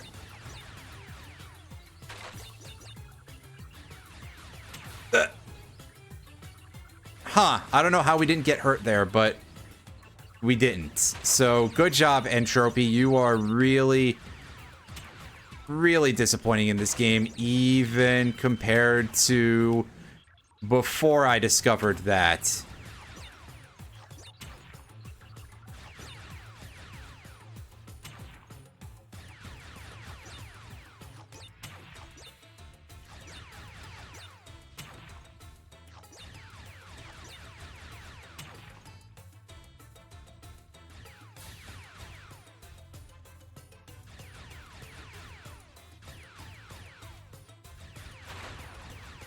Oh, well, Dingodile got us. See, I'm not sure where to go exactly. Do I go back? I mean, obviously I go back up here. Oh, see, that time he actually hurt us. Okay.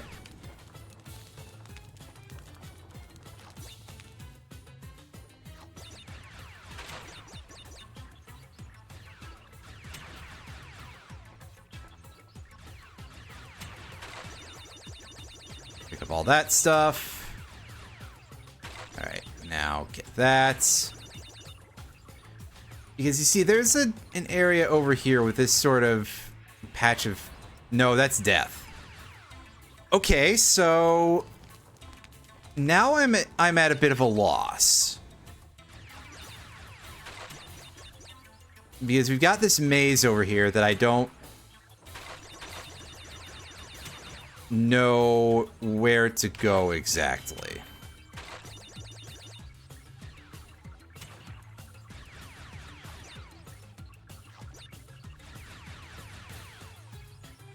Alright, so Dingodile appears to be a bit of a dead end. Yeah, get away from there. Alright, that sort of ring over there is no good. That's no good. There's Entropy.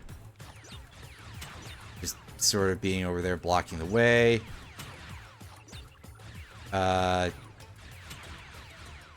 Since there's another Dingodile somewhere here. Right, so that's... Yeah, I was gonna say, that's suggesting to me that this is possibly the way to... Huh? So I could get on that part of the straw, but not anywhere else?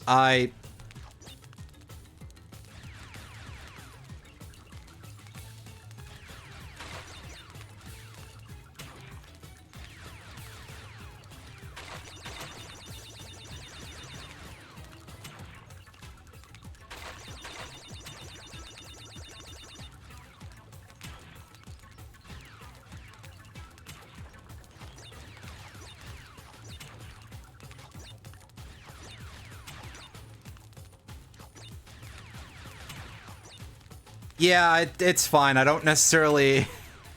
I certainly do not expect anybody to be able to answer any of my, like, where the hell am I supposed to go kind of questions, because of many reasons. This way I don't think we've been before. Have we? There's...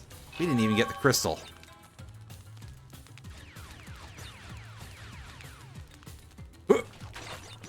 Ooh, don't, fuck! Never mind. Well, now I gotta make sure that I actually find my way back there. That's... Whoa. The controls on this are a little bit rough, as you can probably tell, and at this point, I have been going for an amount of time.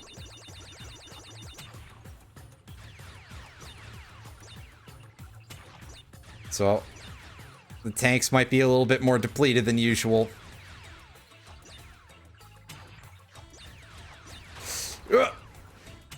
Oh. He did sort of just barely get me there, huh? Wow. Alright, fine, Dingodile. Be like that.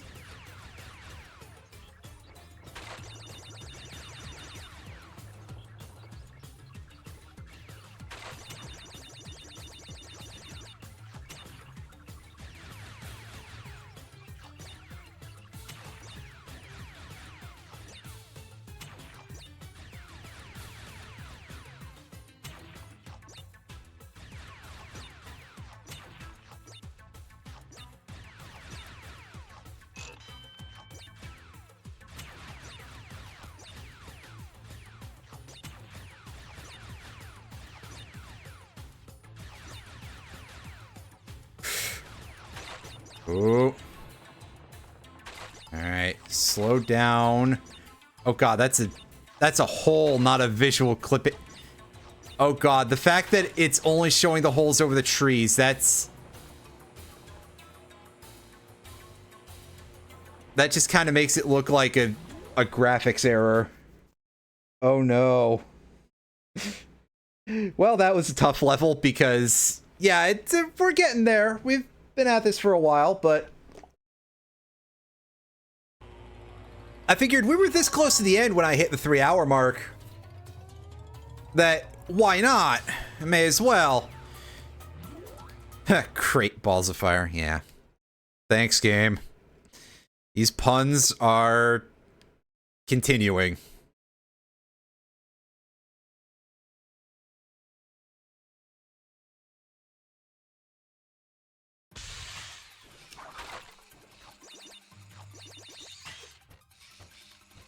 We're starting off going into the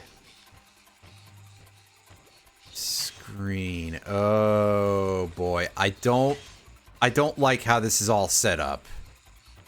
I see that fireball in the background.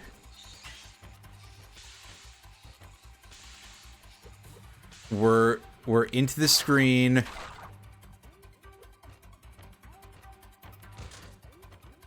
The level is a pond that involves a fireball, and there wasn't chase.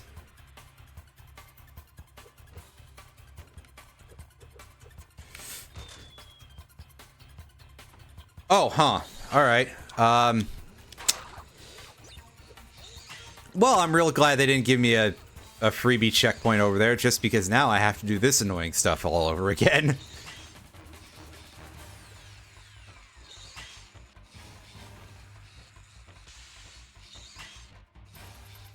I love how grotesquely slow the monkey bars in this game are.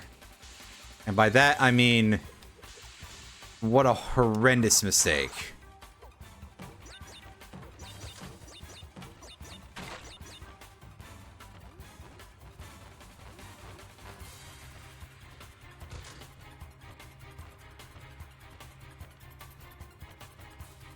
Very tense, energetic music, which, as usual, we're getting that in a level where it kind of, I don't think, fits.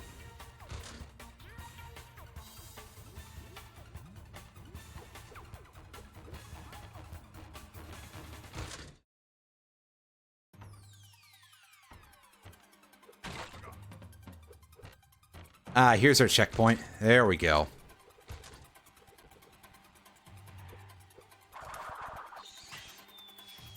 Oh, I ruined that pretty badly, but to be honest with you, I probably don't need to even do a gliding DTS here. And if that's our main obstacle, well, I didn't even need the mask, to be honest with you. I'll probably regret not having it very soon, but until then... Oh, game, you are taking the piss right now. Another one of these?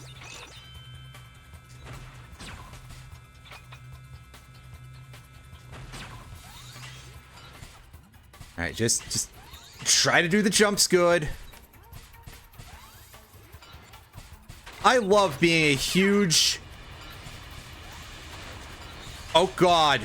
Oh why? Oh, this is frightening.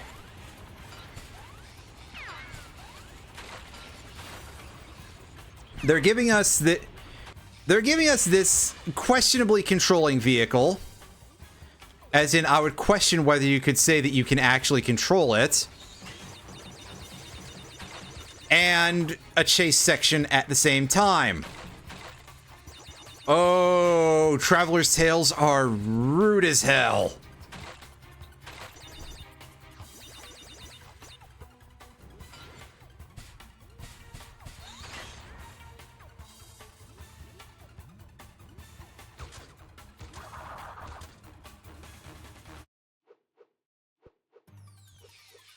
Also, that music looping, ooh, it's real bad in this level.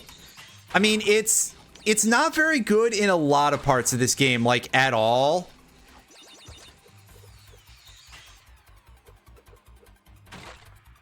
But here, that is, like, really bad early CD-ROM audio PC game, you know? If you've played stuff of that sort of vintage, you can think of the sort of thing that I'm thinking of. If you've ever played the versions of Lemmings, for example, on DOS that have Red Book audio in them, the looping on that is not good. Just as an example, and it's about the same kind of level of not good.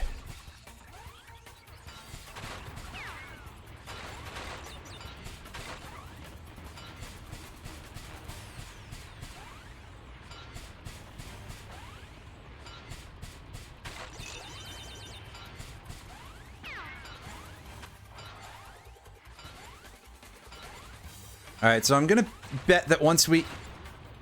Okay, yeah, as I figured, we were gonna have a phase where we've got more... Wow, alright.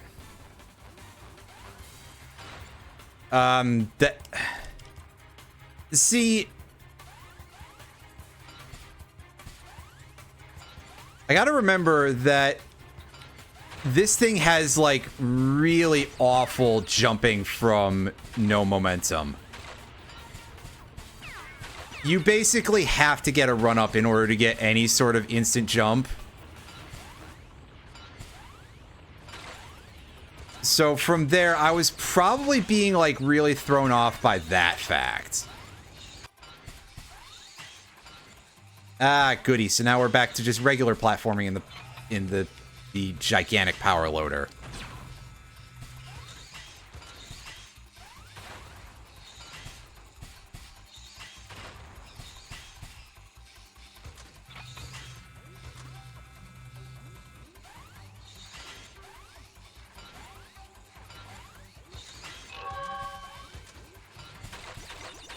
Please let that mean that the level is almost over. And not that I'm about to come up on another hot gas chase. I mean, we haven't been in here for very long, so it probably does not mean that. But also...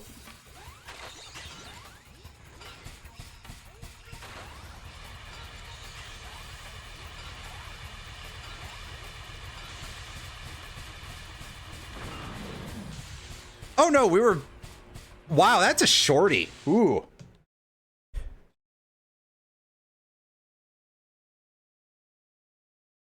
It just had a few particularly monstrous jumps in it that gave me a bit of frustration there. And here we go, the last platforming level, it's Cortex Vortex. Crash, you've been a naughty boy, but now that's going to end. We're gonna get sucked into a whirlpool. Or something.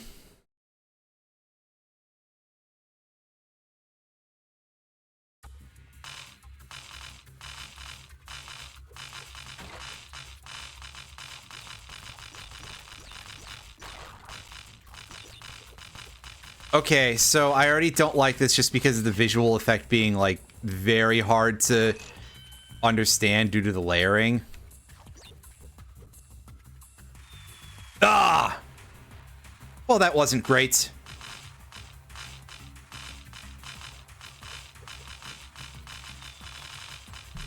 Well, that also wasn't great.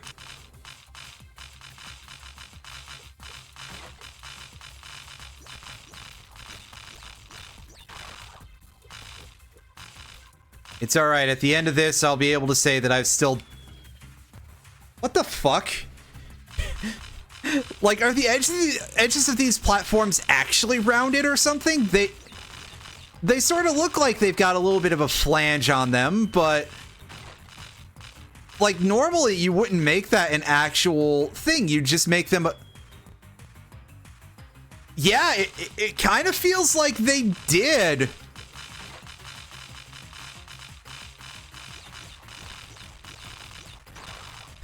Well, that's a fine how do you do? What kind of design is this? Other than rude.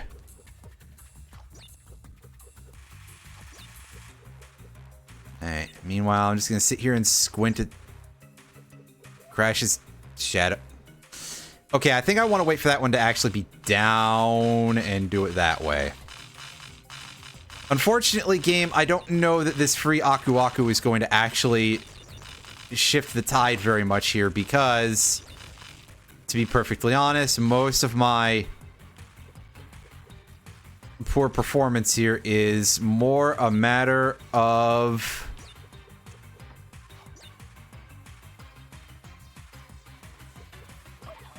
falling in pits. Although, it did help me get through that for free, so... That part I cannot complain about.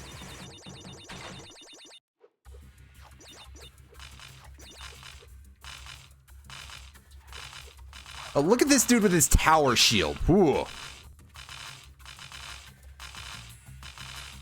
Alright, this platform is bright red. That, they did briefly do me a cause for concern, but...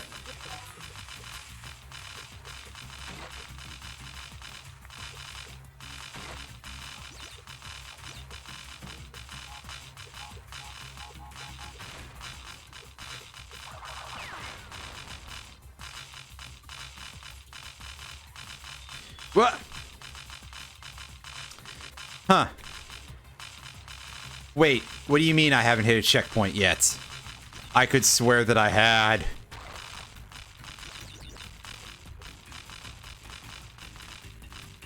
Oh, hey, performance? Thank you.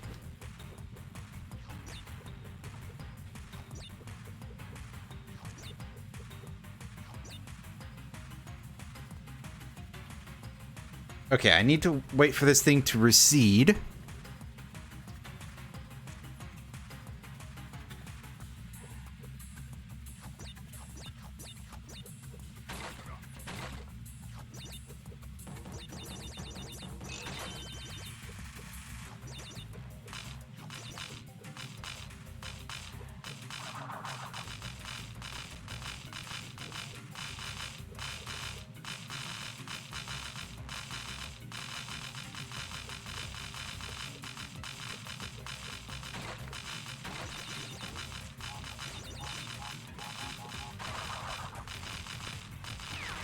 See, that's doing that a lot more smoothly. Shit. Thank you, mask. Oh my god, we finally hit the level's first checkpoint. I was almost starting to wonder if they were going to give me no checkpoints for the entire level. It would have been funny in a like a really disturbed way, but it would also have been incredibly mean.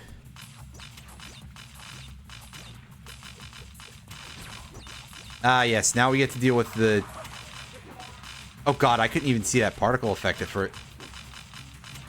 Are you sure about that game? I mean, sure, it was definitely coming down on my head by the time that death animation finished playing, but like... Until that point? Are you sure?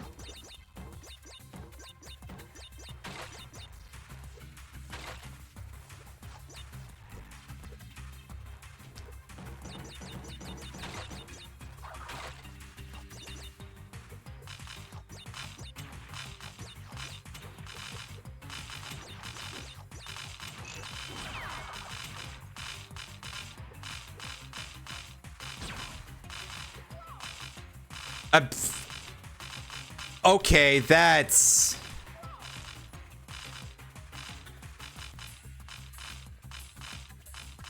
Alright, what?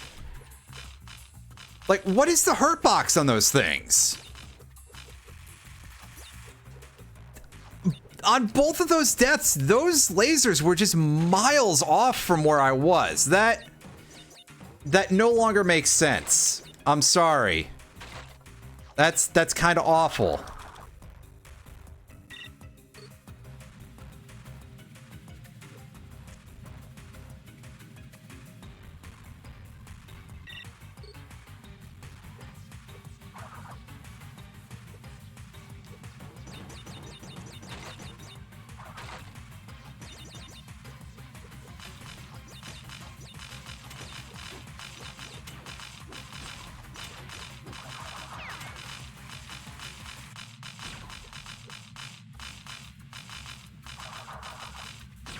All right, well, now that we know that the game just, like, will kill you with these things no matter what, for fun.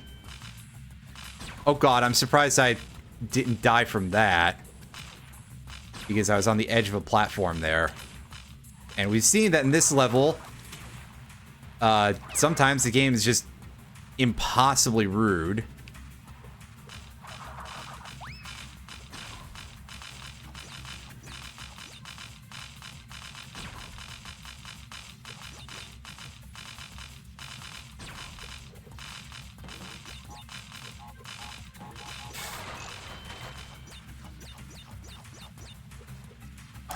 I was about to say, I'm not loving the like, almost complete lack of checkpoints here because... Yeah, it's kind of starting to scare the shit out of me a little bit here. Get back. See, I do have some platforming chops, I swear. I didn't really prove it there, but I sure did when I got that one up.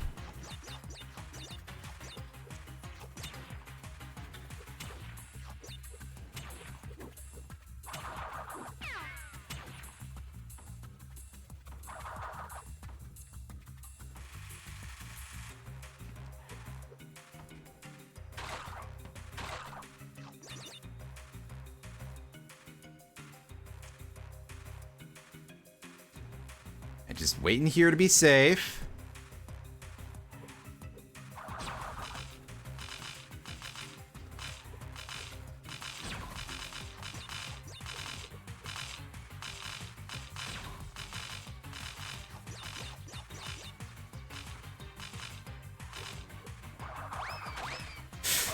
Oh.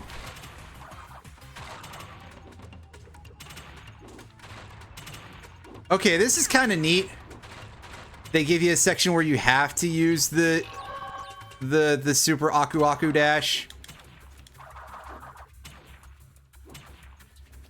But also, wow, A, it doesn't feel like it lasts very long, and B, it definitely doesn't feel like it moves very fast. There it is. There's the end of the level for us. And then all we have left to do with this game is beat a final boss. We're almost there, everybody.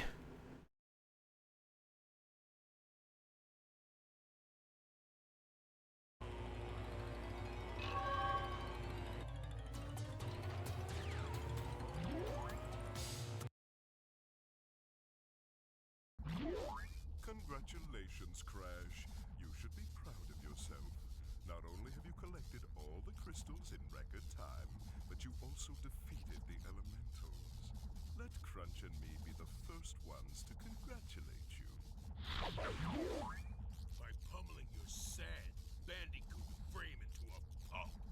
Come and get it.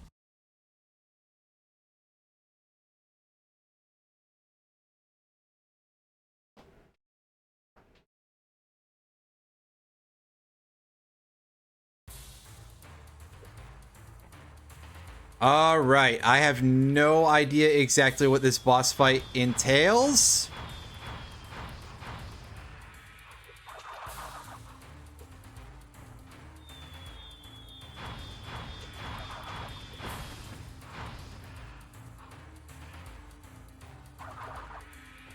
Okay, do I spin him while he's stunned, I guess? Kind of makes sense. Yeah, because I see Aku Aku over there. Let me hit him.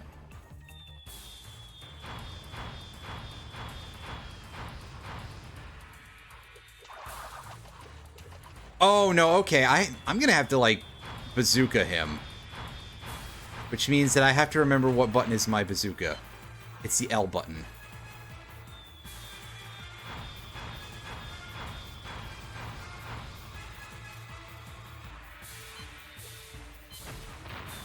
And then that button to shoot. Okay. Alright, well, I've got the idea. I just have to, like, not suck at this part. So this could be a little rough. And it feels like that's a pretty fast acting pattern I gotta do there.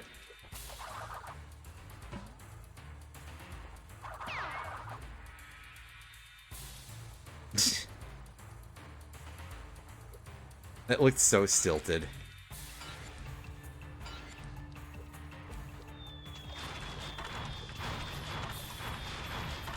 Yeah, ice cubes and...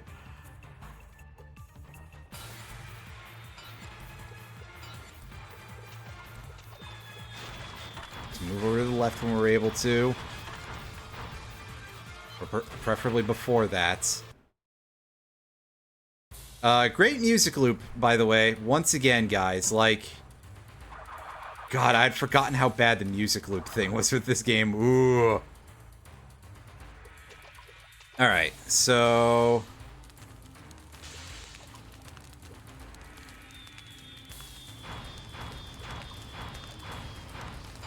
Fire. And rocks, and then ice cubes. And then fire again. Okay, so I'm assuming that that's, like, actually supposed to light up all those sections in the floor, but if I was just standing on that rim there, that was somehow safe. Alright, so now we've got only one more phase to go, and I don't know what the new move is going to be. Okay, so finally putting those things to use, I guess.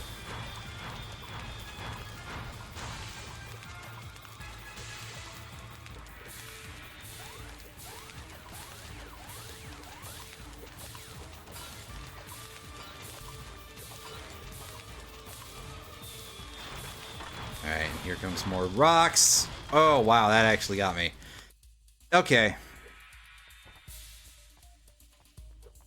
I mean, again, this isn't really that hard, but... It is quite long, which is the part that I suppose is mildly frustrating.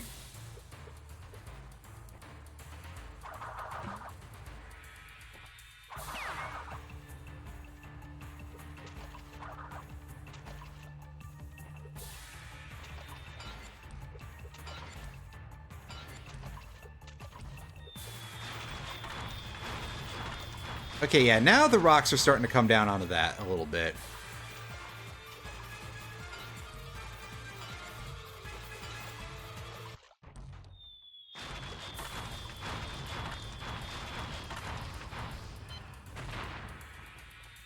So, Crunch does sort of have some recognition of where I am, I guess.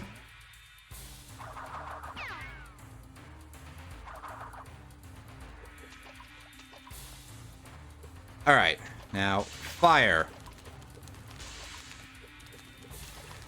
And rocks. And I walked right back into one of them. Wow. Good job, me. Remember, you're in like 3 dimensions or something. Come on. It'd be nice to get this without one last game over, but who knows how that'll go.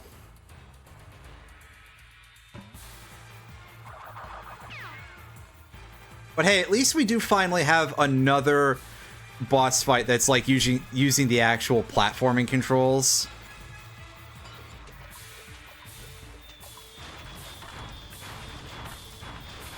Also, shoutouts to the fact that 2 of these masks literally just have no better idea than bouncing rocks, basically. I mean, one of them is just drop rocks, one of them is bouncing ice cubes, which really, that's not that far off from just more rocks. They're just cold rocks this time.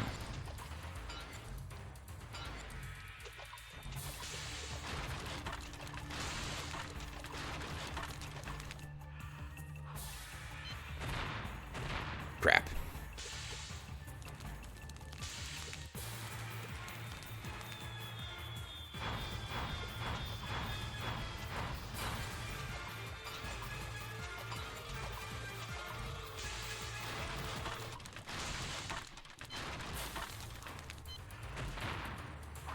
Yeah, the Rocco one actually feels like the most dangerous out of all of them, shockingly enough.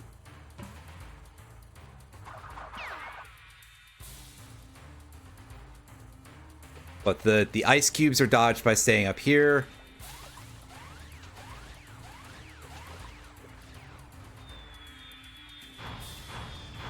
This requires like actual movement. The pyro effect I don't think can hit you up here.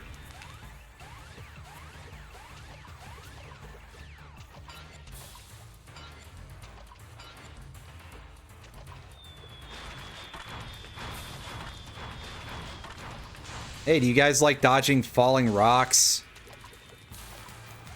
For the umpteenth time? No! Shit! I was like right at the end. I got a little bit stuck on the edge when I was trying to dodge sideways. Shut up, Cortex. You're too quiet anyway. Nobody can hear what you have to say.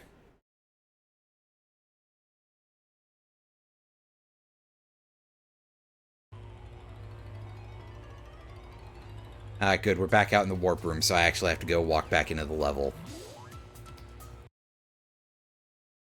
The level is called Crunch Time.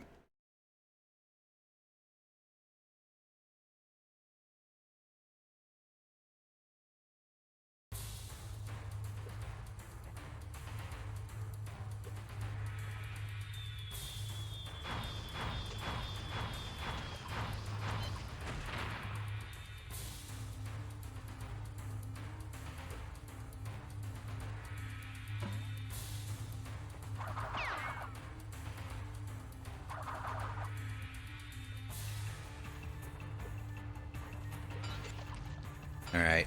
Here come the ice cubes.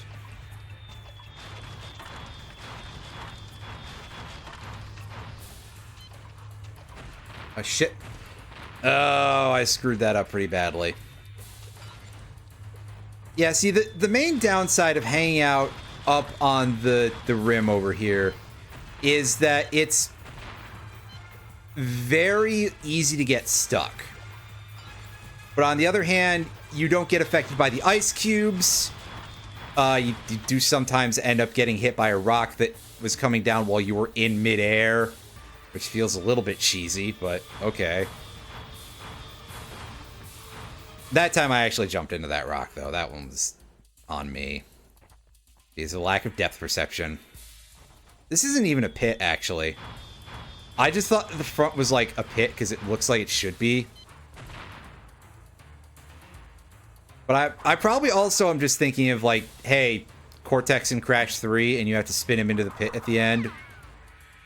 Even though obviously that's not what's going on here. Excuse me.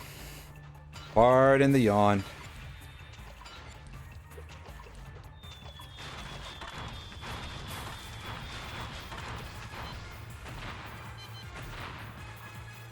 Hey, I was able to undraw and redraw as the bazooka, so hey, good work, me.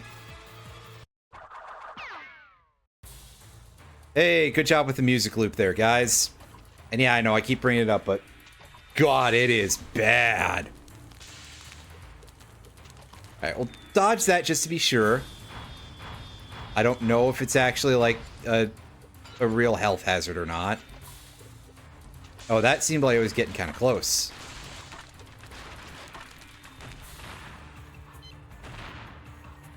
That was the wrong guy you were targeting there, bazooka.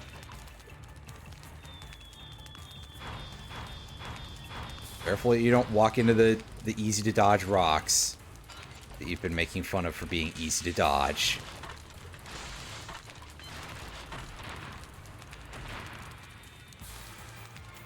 Alright.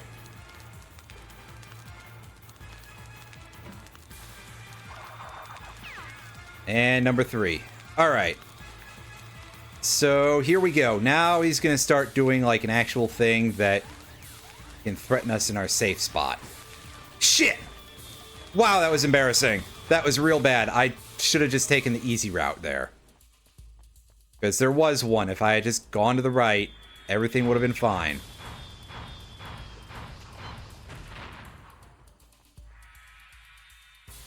We're almost done. And yet, there I was. Failing to actually finish the thing. Well, alright.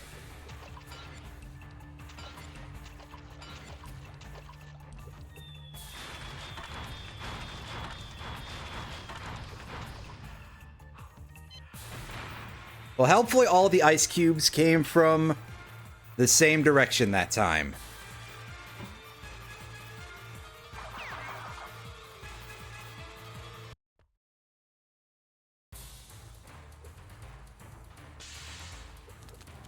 Alright. Now we can just do that.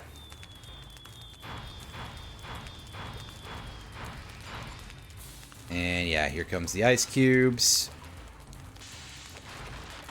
And here come these things that will dodge just to be absolutely sure. Alright.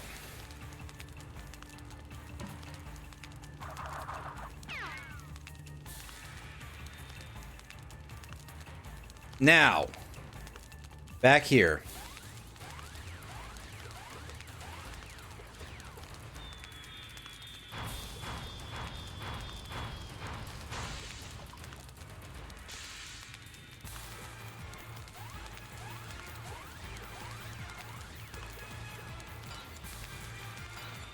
Alright, ice cubes. And rocks fall, nobody dies. Fire. And lastly, lasers.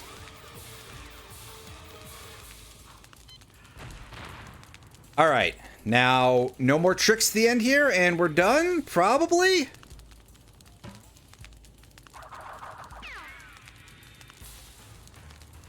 Alright, well, Cortex's health meter is empty, so... And there's the speed shoes. So, yes?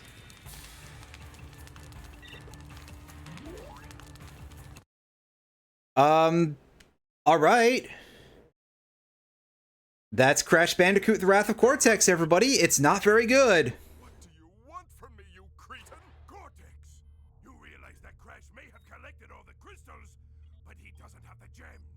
With the gems, we can resurrect the masks one last time and destroy that Bandicoot once and for all. Oh no, you get a different ending if you get all the gems. I don't really care that much. But we beat the game, so yeah.